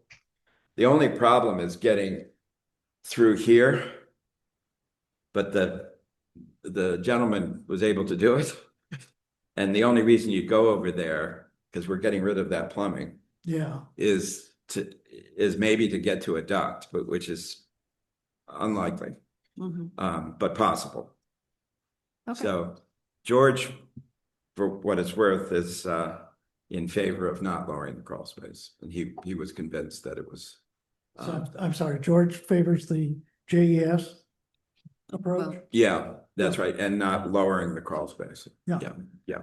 Sounds like a Well, done to We me. got to find any opportunity to Yeah. save. Yeah, so unless they're missing. Let's do Sounds it. like a cause for celebration. Yes. Okay, I was the one who pushed that for servicing. Now, what about in the new, underneath the new addition? Because underneath the new addition's totally, it's new. So I mean, we don't have to worry about hand digging anything out. And there will be pipes in that area. So I take it the crawl space under the new addition can be made more accessible more easily without the cost of excavating under and without disturbing a 19th century building. Yes. Okay. And what are you specifying in the way of crawl space under the addition, the new construction? Well, what we're recommending is the JES estimate was to encapsulate the existing and the new crawl space with the same system. Their system puts a very thick membrane down, and that goes up the walls. They do the insulation. So they create the envelope that allows the crawl space to be isolated from the exterior. And that would be the case in the new construction as well. But as you say, we could make the height more favorable. Yeah. Now, you can show us, say, walk or crawl on this membrane without too much worry about it being damaged. Yeah, it comes with it's a very thick material. Mm-hmm. And it actually has a drainage board, and it comes with a 25-year warranty. If you're standing on the floor, Oh, She's muted. She muted herself. you're on muted mute, yourself. Lisa. how much clear space is there from the standing on the floor of the crawl space to the top of the encapsulated area? How much free space do we have to work with? Not enough to stand. Is it like 4 feet or 3 feet or 2 feet? What is it? Currently? If you're asking, okay, first of all, the encapsulation goes onto the exterior wall, and it goes Right. down to the floor of the crawl space. Right. If you're asking what the distance is from the current floor of the crawl space to the underside of the first floor, it varies. Well, I'm asking about the encapsulated new construction space under the building. It would not, the JES proposal would not change the depth of the crawl space. Under So how the chapel. much clear space is there? As I understand it, it's 3 or 4 feet over here. It's 2 feet over here, and it comes down to something in the range of a foot at the very tightest spot. So it's variable under the 19th century structure and the 1950 bathrooms, but it would be uniform under the new construction. And we've just asked that it be the maximum reasonably feasible. 3 feet was what I specified and asked for again, because that gives a reasonable amount of clearance to be able to get underneath and move around. Because remember, there's going to be beams in there too that will take up some of that 3 feet along with ductwork. We're currently showing 3 feet clear under the addition. Okay, that sounds reasonable to me. Yeah, me too. Anything further on the crawl space liner? So we're just to recap, there's consensus on going with the proposal from JES that would not require additional excavation under the chapel. That's correct. Is that correct? Okay. I agree. Landscape, I'm going to suggest that we just back burner this. It doesn't need to be resolved at this point for purposes of the construction drawings. Is that correct? Well, the town should decide whether or not landscape is part of the construction contract. There is a preliminary landscape plan, which was part of the civil package that was presented at design development.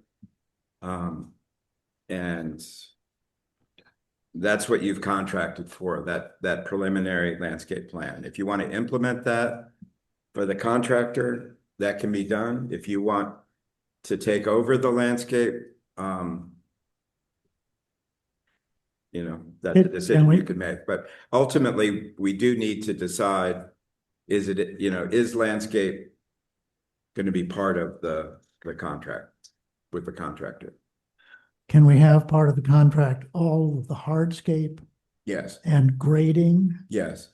That would be, and reserve planting choices and financing yes, for later? yes. All right, that would be my recommendation. Is there anyone with any further comment or ideas or questions?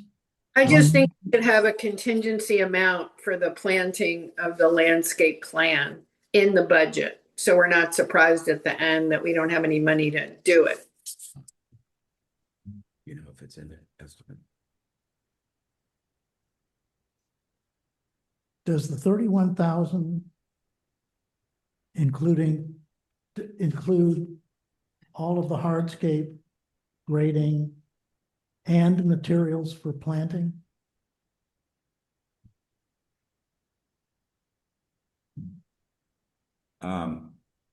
There's a, well, 22,000, which I guess translates to 30,000 with the markup. The add alternate is for planting, soil, irrigation allowance. Okay, so Not hardscape. Hardscape is already. okay, so the 31 is soil and material and labor for planting. Yes. Okay. And irrigation. And irrigation. No, we if don't you were want to add it. irrigation. No. Okay. Yeah. I mean, I'm sorry, I don't mean to be abrupt, but it's a maintenance headache out of all proportion to its value, in my experience.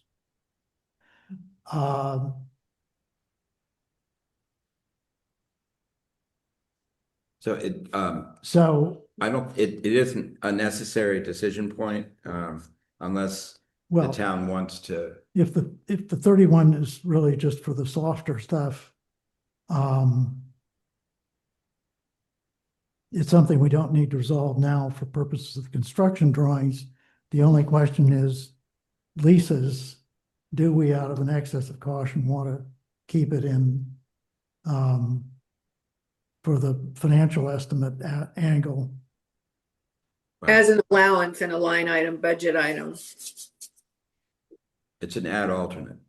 Yeah. Yeah. Any thoughts? Seems like it would make sense to keep it as an add alternate. Yeah. Right? Okay. I'm fine with that. Yep, I'm fine with that. I'm fine with that.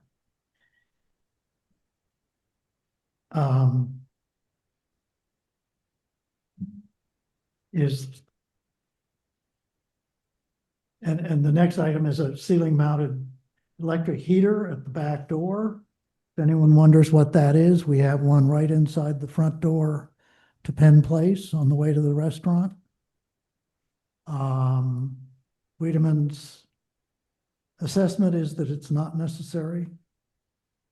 Just my personal experience, I would certainly agree with that. Is there anyone who needs more information on that or has a different viewpoint? So just I to remind everyone, there will be an a supplemental heater at the main door. So we're talking about the door of the auxiliary room out to the back. Yeah, I And mean, I there will think we be- agreed. I'm sorry. I'm please. sorry, and there will be Finish. air registers that would deliver heat. So it's just supplemental heat at the door because there's no vestibule. Yeah. It does seem unnecessary, and I think we agreed that we wouldn't be anticipating separate use of the front end of the building and the back end such that people would be entering in the back. Yeah. And in the winter, the current typical use is that the back entrance is kept closed. So it does seem unnecessary to me. I agree. I agree. So I've got a separate thing. One of the things was, is it possible, because we're gonna deck that or put plywood down on the floor of the entire attic area. And so I'm wondering if it's possible to run an electric wire over there, doesn't have to be terminated, and also consider putting some framing in for something similar. So if we ever wanted to do it or felt we needed to do it, we wouldn't be tearing up the whole floor and everything else to do it.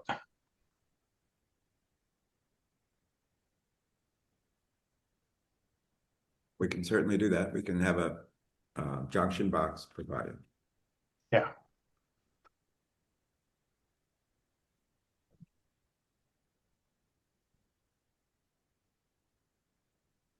I think that's the list.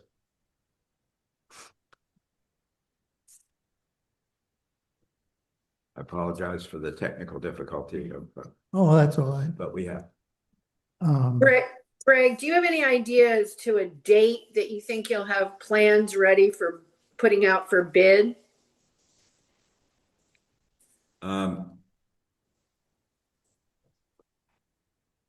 We're anticipating either May or June. I'll say June more safely. Okay. And so the possibility of construction starting as early as next summer. Well, if we put it out for bid this 2026 in June, you're saying we're not going to start construction until June of 2027? No, I'm saying No, late summer. late summer 26. Okay, so like 3 months to get the bids evaluated and, Yeah. okay, that makes sense. Thank you. Just when school's starting. Okay.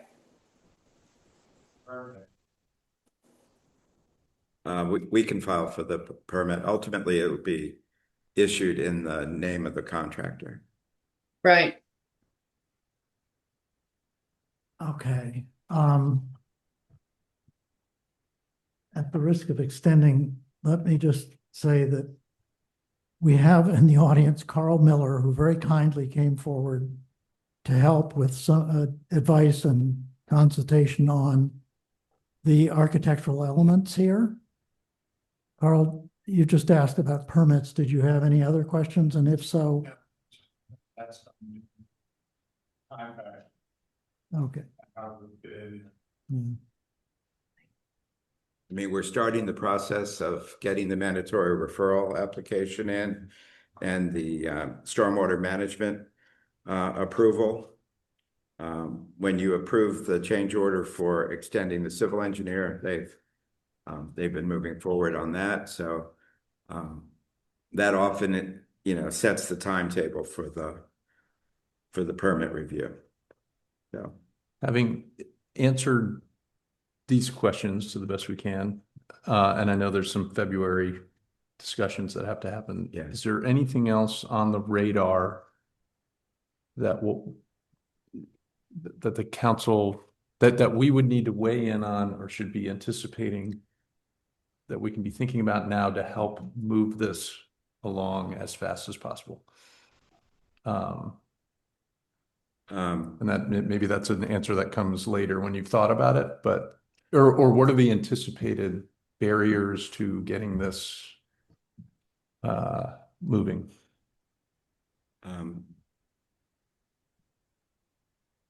As I'm sure you realize, there are probably 1,000 or more decisions of, whether the tile is this tile or that tile, this sink or this sink. We're happy to make recommendations. We need some guidance as to how we get that approval. Does that level of detail? I don't believe that requires the council's input. But does it need to be ironed out prior to the bid process? Yes. Okay. Yes. We make all decisions about scope before it goes out to bid. Okay. is, so we would need a list of all of those decisions at some point. Is that something you all are planning to prepare or? Well, prepare? what we've done with Barbara's help and particularly Councilman Schultz input is to try to identify things that are, you know, bigger decisions, things that have consequence in terms of costs or, you know, more general direction. I guess the town needs to decide, and I presume that there will be a committee. That's typically how it's done. And the committee would keep the council informed for these kinds of smaller decisions. Right. But that's up to the town of, you know, how you want to handle that. But are we at a point now where that could list start. of all those decisions could be put together? Yes. Okay. Yes. We have schedules that identify, you know, appliances, for instance, and tile and whatever. So it would be good to start that going so that we know we don't have to revisit it, at least to the bid stage. So. Well, if you will provide those to Barbara. Yes. And she and I and Carl can do initial look and see if any rise to the level of needing to be brought to the council. Does that sound like an appropriate way to proceed? Then a very large element that's left for resolution next month will be AV. I think just in terms of the day in and day out use of this space in particular. Yes. Security and communications. So once you have guidance on those, then those miscellaneous can be handled in the way I just suggested, rather than waiting for a council meeting. That would be our preference. All right. Good. Sounds good. Anything further from your end?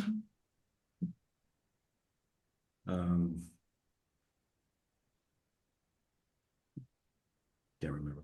I don't think.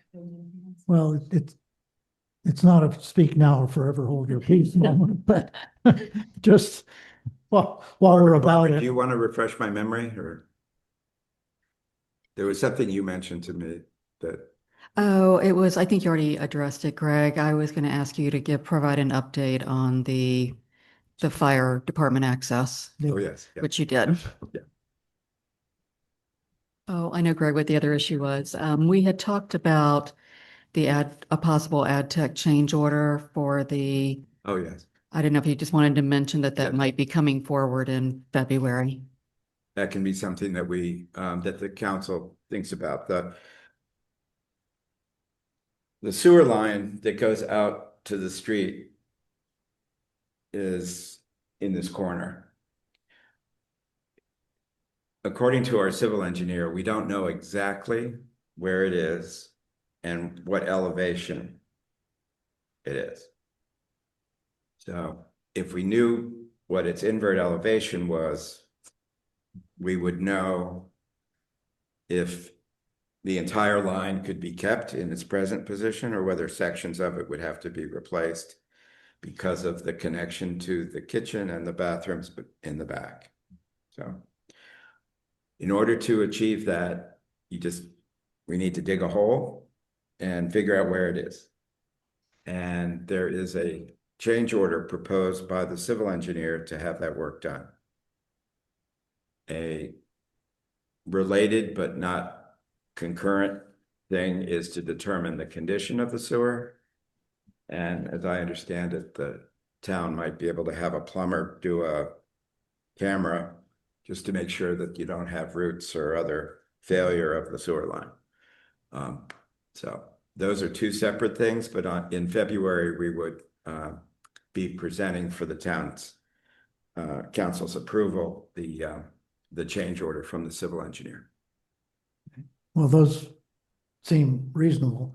And we just did video of a length of sewer in another context, but I think we have to. Yeah, the original plan was to come over and do the town hall service lateral sewer line. Obviously, town hall gets booked, and you need to get these companies set up sometime in advance. When they came over here, in the interim, town hall had been booked for memorial service, so clearly we were not going to do anything that would interrupt that. So unfortunately, we weren't able to tag the work on to the storm sewer line. To give you one more sort of preface to next month's meeting, I think we should discuss the emergency generator question. Just to refresh everyone's memory, we are building in the capacity to add a generator, but the generator is not part of the base quote at the moment. All right, so we discuss that next month? Okay. But I think I can anticipate at least my questions, which are cost on a ballpark basis and whether it's possible to split the difference by building in whatever infrastructure is necessary for an add-on at a later date. Yes. Well, Okay. Well, we'll specifically, that is in the contract. Okay. The ability to add it. So. We can get a cost estimate of a generator, but we don't have to decide if we're going to spend the money until we get all of our bids in and see how our budget looks. Exactly. Exactly. My concern with it was only that we make sure that the gas pipe is sized adequately to handle the generator should we decide someday to put one in.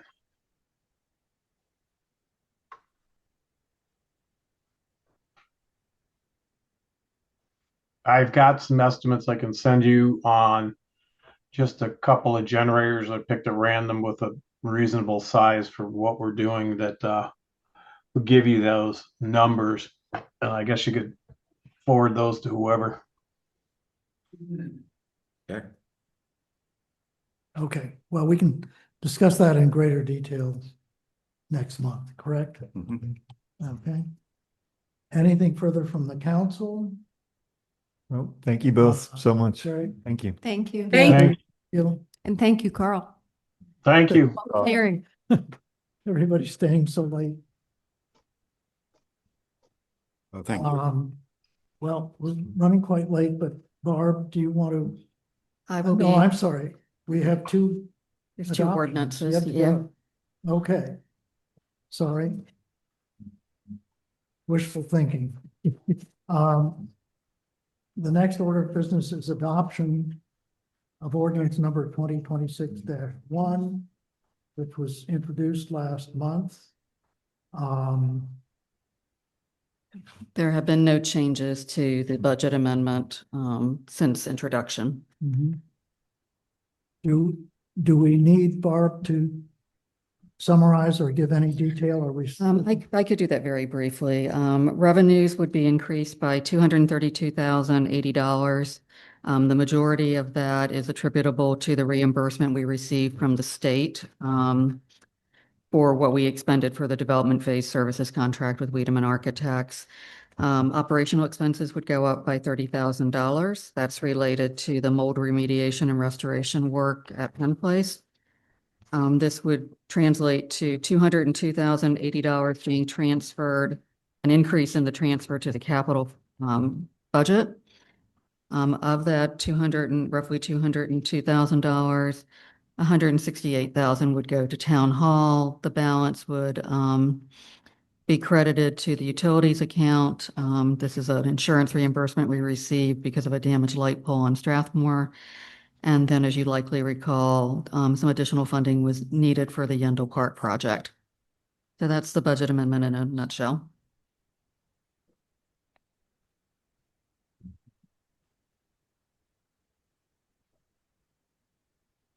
Okay.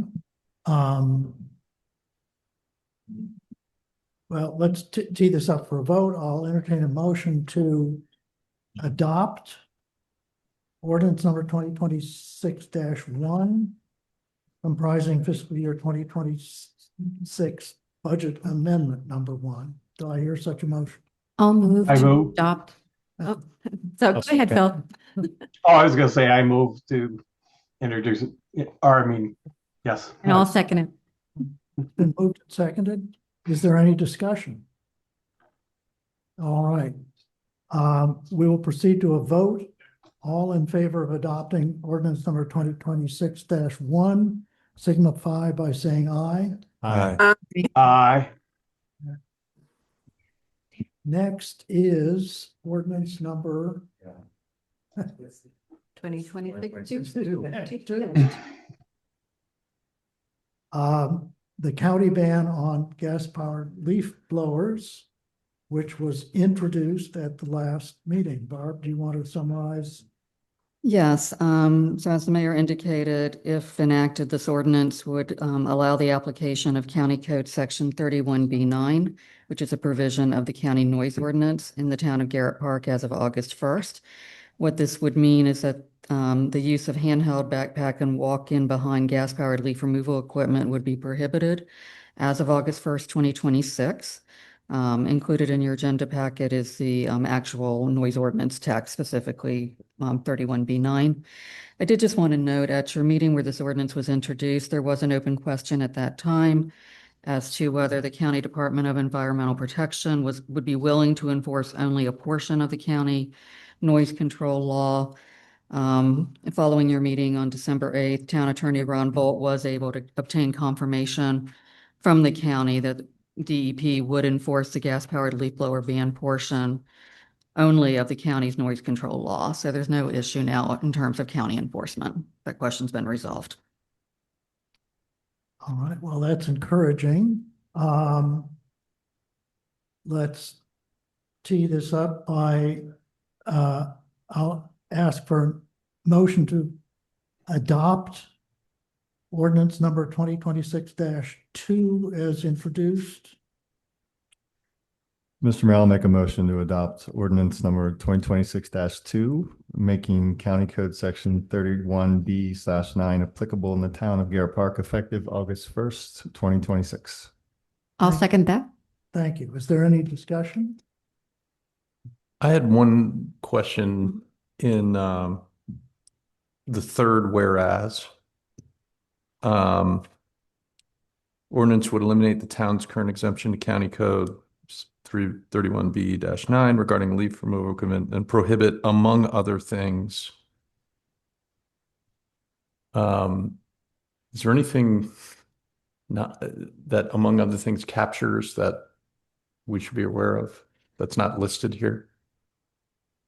If you, if I can kind of direct your attention to attachment 2, if you look at The full county right, list. so basically even some existing equipment is subject to certain decibel levels. Okay.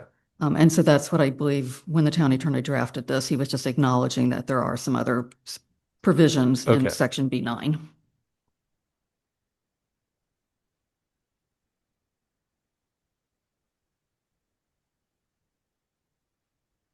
All right, any other discussion? All right, I will move to a vote. All in favor of adoption ordinance number 2026. Aye. Bill, Aye. thank you. May I just add that we did agree at the introduction that the town would prepare some informational and educational plans. So my question, I guess, post decision is how soon can and what is our plan for that development of that plan for communication? I was waiting to make sure you were actually adopting the ordinance. I mean, I think that's up to you. All staff can certainly take a shot at drafting something and circulate it for your review and comment. Great, thank you. And we can take up in the context of a budget workshop, whether we want to consider a piggyback subsidy for local small businesses for purchases. All right, with that, we will move to the town manager's report. I will move along briskly through it, given the lateness of the hour. Included in your agenda packet is the financial report for the month of December. You may have noted that account 5.1, which is investment revenues, is looking low compared to the prior year. This is nothing to be concerned about. It's simply a reflection that we have not received the quarterly earnings statement from the Montgomery County Investment Pool, which is where much of our money is held.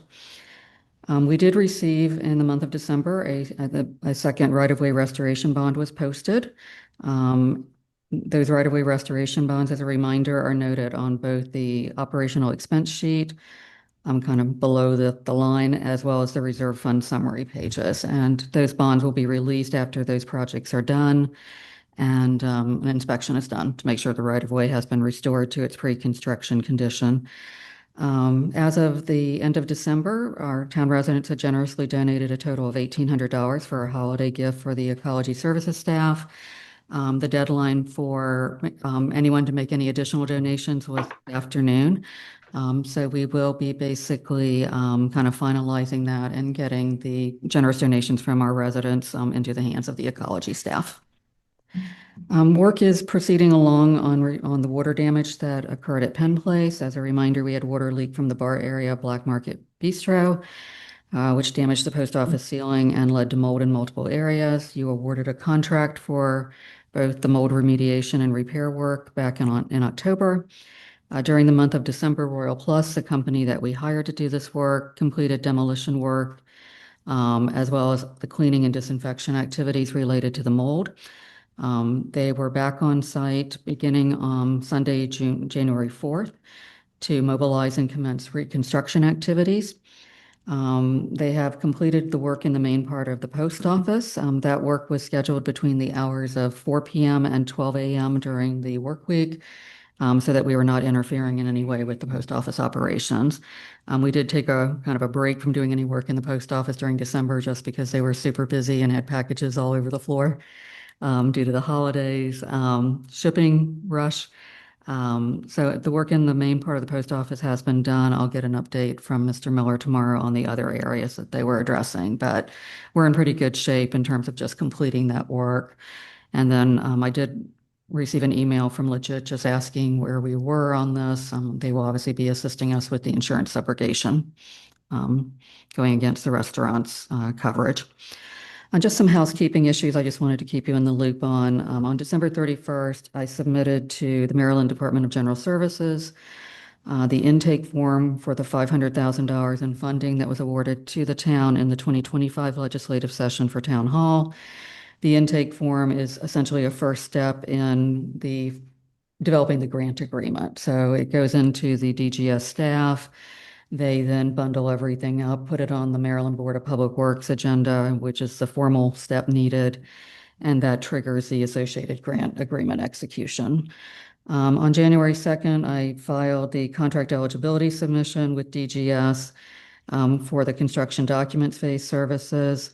We will be seeking reimbursement once that work is done, in part from the $300,000 legislative bond initiative award. That's the $300,000 we were awarded in 2024.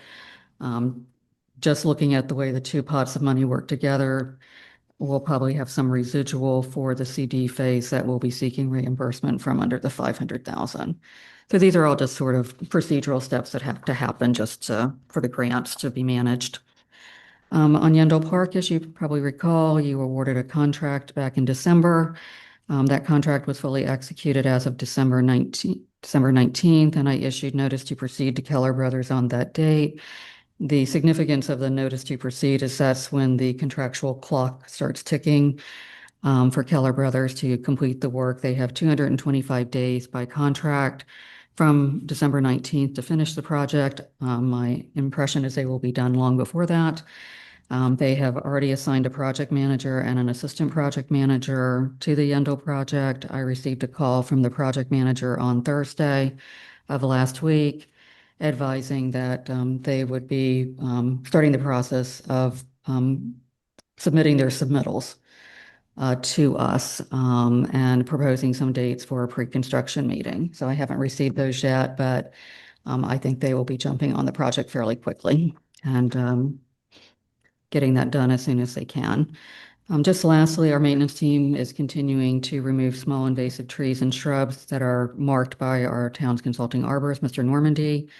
They're also doing some kind of just cleanup work of our landscaping equipment and some outdoor plantings that still haven't been touched yet. The team has completed setup and testing of the recently purchased brine spray equipment. This was something you all included in the FY 2026 budget. So that equipment is now available for use once we have winter weather conditions that warrant that. Just as a reminder, the use of brine spray equipment decreases product usage, and it's also a little bit more animal friendly. So that concludes my report. Be happy to answer any questions anyone has. Bob, thanks so much, as Yeah. always. I just had a quick question, unrelated to any of the 4 points that you, or 5 points that you had. Driving down Waverly, I realized that those lights aren't on yet, are they? Yeah, I never realized how dark it gets until we talked about those lights not it's being very turned on. Where does that sit right now? so I think we might have talked briefly about this at the last meeting. We got kind of caught up in, I would just say it's probably really permitting hell. So basically, the County Department of Permitting Services indicated that to our vendor, which is Traffic Systems, they were the ones who ordered the lights and put them in. They were looking for what is referred to as a parent permit. So a parent permit is a building permit, which is rather odd because you don't typically get a building permit for work in your own right of way. So at some point we just had to kind of say uncle and go ahead and try to file a parent permit. So Clark Gazer, our civil engineering firm, assisted with that.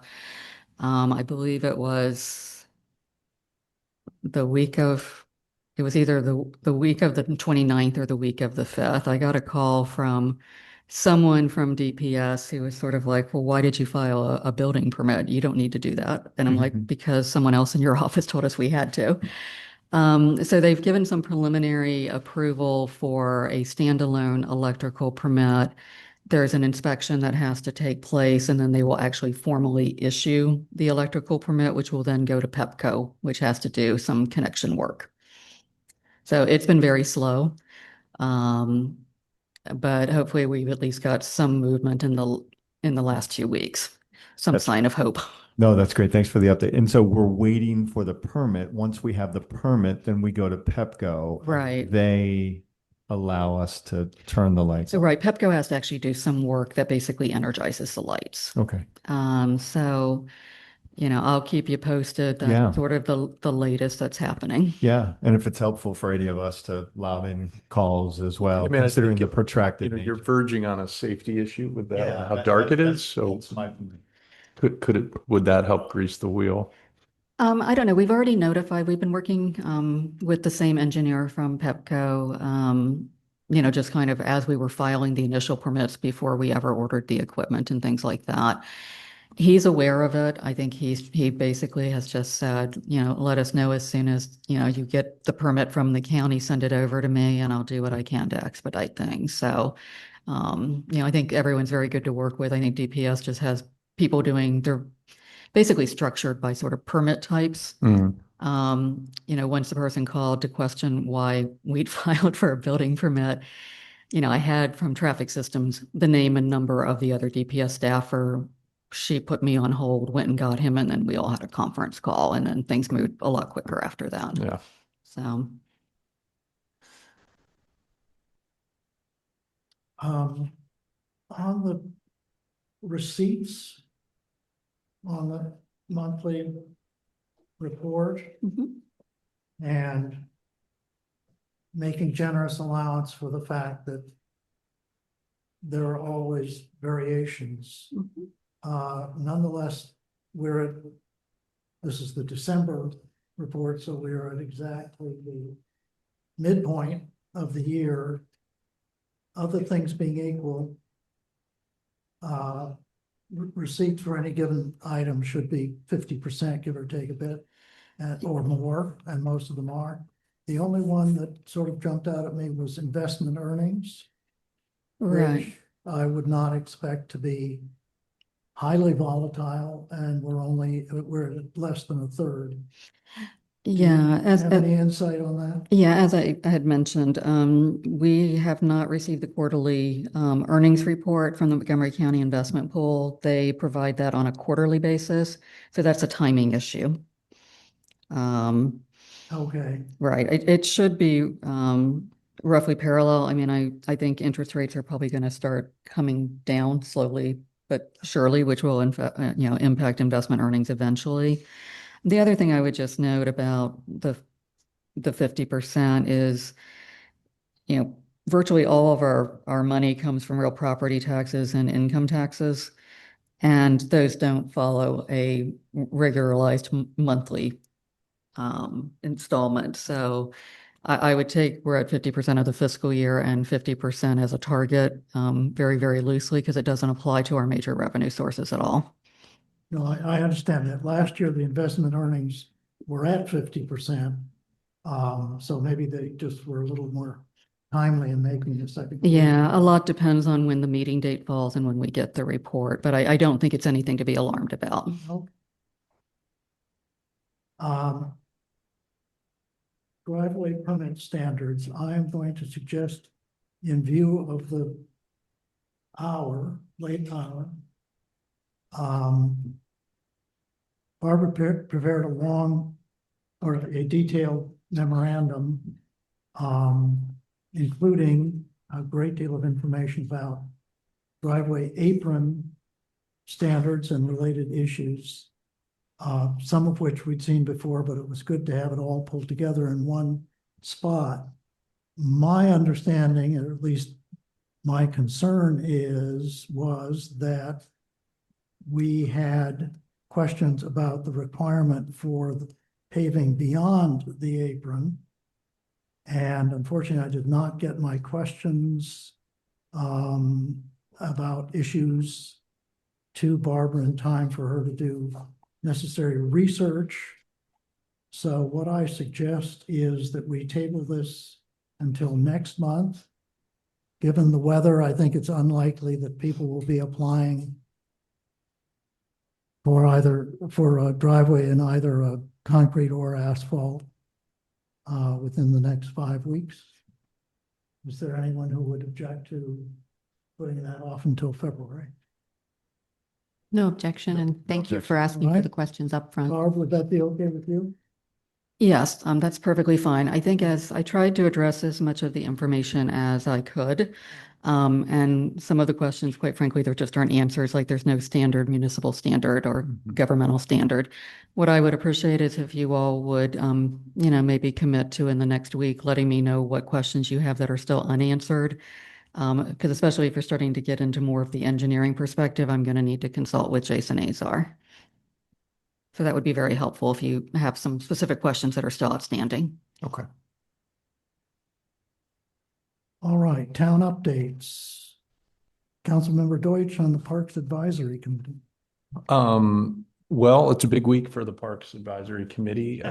Hope to see many folks tomorrow, right here for a public meeting to talk about the survey results, and really with a focus on the Cambria Court and Dog Park area. And we want to hear people's ideas, their wishes, their desires, their concerns, all of it. And the Parks Committee will take that information and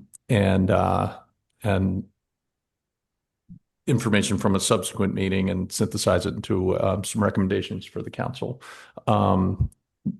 To avoid any confusion, there's also a regular Parks Committee meeting on Thursday. That'll be at Penn Place. And then there will be another public meeting in February. I think it's February 12th, maybe the 11th. Kayla's looking at me. Anyway, it's in February. We'll be putting out plenty of reminders, but it's a really exciting opportunity to hear from folks about what they hope to see in those spaces. Just keep going down the list. The 11th, Yes. February 11th. February 11th. Thank you, Julie. All right, John. Yes, sir. Yeah, this is more, thanks for including this part. This is more a public service announcement more than anything else. We had gotten a couple of inquiries on the intersection of Argyle and Stratton and Kenilworth. There is a kind of the curb comes out a little bit, and there were a couple of cars parked there, and so we were concerned that there wouldn't be adequate space for pedestrians to walk through, and so we were after consulting with a number of folks, we had no parking signs placed at the intersection of Argyle and Kenilworth, again, to remediate the safety issue that was being caused when cars were parking at that intersection. Should I just keep going down since Sure. it's still me? Okay, great. Boundary study. The boundary study, I feel like this is redundant. I feel like I may have gone through this. The only real update here is that in addition to options A, B, C, and D, we Montgomery County Public Schools gave us 3 additional options, E, F, and G.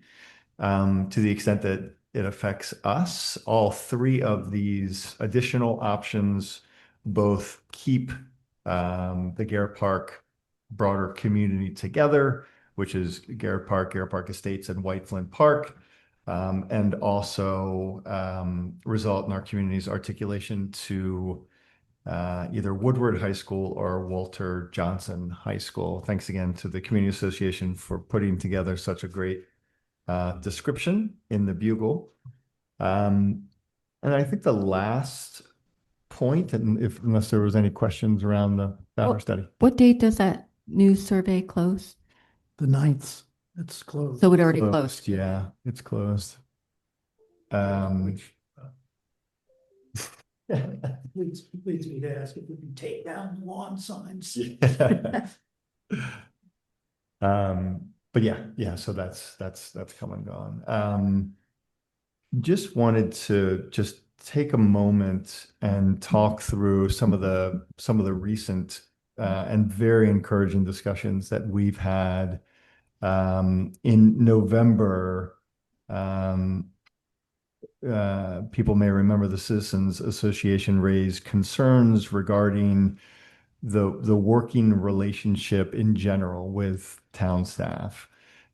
Since then, members of the council have met both with the staff, very, very productive discussion, as well as representatives of the CA leadership, and really appreciate not only the time, but the thoughtfulness that went into that.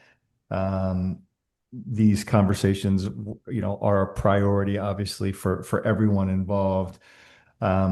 And while the staff didn't have an opportunity to respond publicly in November, the follow-up discussions that we had provided really important context and helped ensure we had a fuller understanding of the broader situation.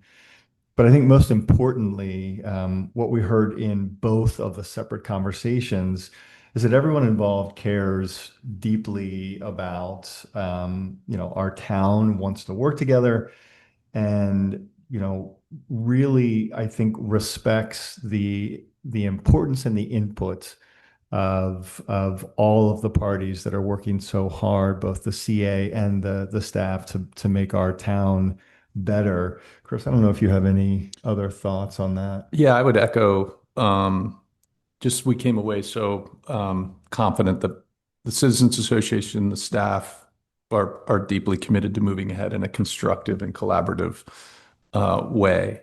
And we're appreciative of the shared dedication to Garrett Park. We're really looking forward to continuing this work, continuing to liaise with the staff, with the CA in the weeks to come. We also wanted to thank Mayor Keller, our colleagues on the council, who for their leadership and their insight as we address these matters together. And we're looking forward to more comprehensive discussions moving forward. And I think just to end this portion, we just wanted to say plainly that, you know, the town staff serve this community with professionalism and dedication and good faith every day. And we're deeply appreciative of them and grateful for their work on behalf of our residents. So more to come. Indeed. Thank you. I'm just going to say we're past 5 minutes past our aspirational adjournment time, so I'll be very brief. George Martin, who was in here earlier on the variance proceeding, has been acting as chair of the Land Use Advisory Committee for, I think, nearly 2 decades, and has been very, very useful, given unstintingly of his time and expertise in 2 closely related ways, but one is doing the nitty-gritty of reviewing applications for permits, doing the pencil and paper calculations and so on. Also addressing larger land use issues, either in the context of individual applications, as we saw tonight. He had some very thoughtful comments on the variance, and in other contexts. He's asked to step down as the chair of the Land Use Advisory Committee, but he will stay on to advise us and generally counsel the town as we transition some of the more routine consideration and assessment of applications into the town office. Others that are more complex, he will continue to handle, and it'll be an ongoing process. We may at some point need to evaluate the need to outsource that, as many municipalities do, to a dedicated code enforcement officer who makes those more detailed calculations.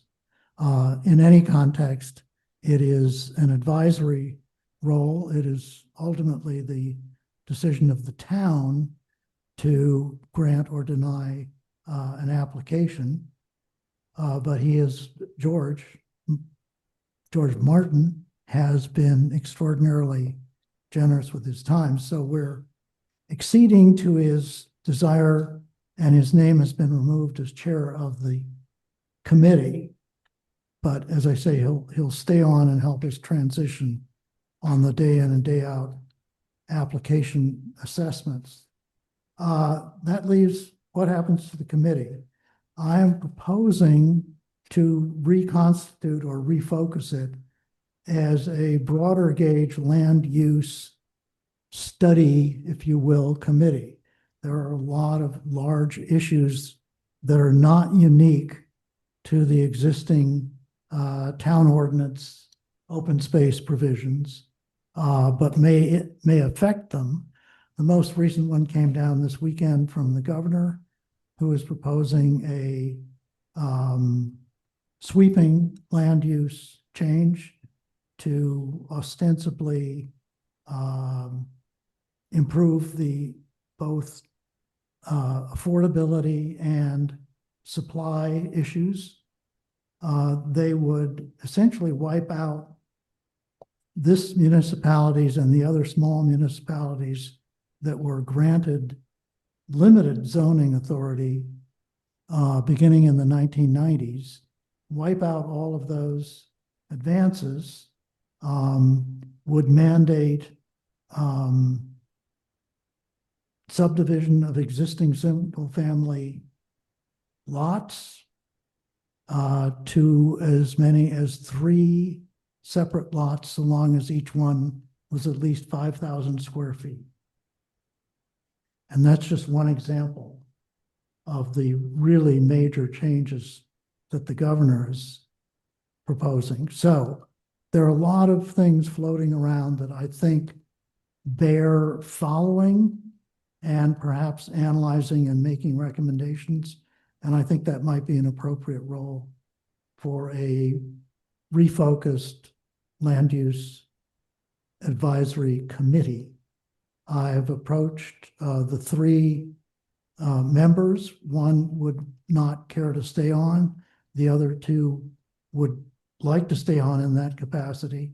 What I would propose is doing a little more work with those two gentlemen, coming up with a proposal for establishing that as an ongoing committee, not necessarily an ordinance established committee, but an ongoing committee, and presenting it to you next month. All right, any questions on that? I raced through it rather quickly. Just very quickly, I presume based on the way you presented this, that no other members of the committee were interested in stepping up into the chair role and taking on additional We didn't responsibility. even discuss that. What I approached them about was whether they wanted to stay on and whether they agreed that refocusing the work of the committee away from individual applications to larger land use issues was something they'd be interested in doing. Then if after we talk about it in February, we feel it's a good idea to establish that committee, to refocus that committee, we can, I would think maybe try to find one additional member and then let them pick their own chair as we do with most committees. That's just my thought at this juncture. Okay, yeah. Okay, Okay. anything further? Any further updates? Motion to stand adjourned? Yes, unanimous? Unanimous. Good.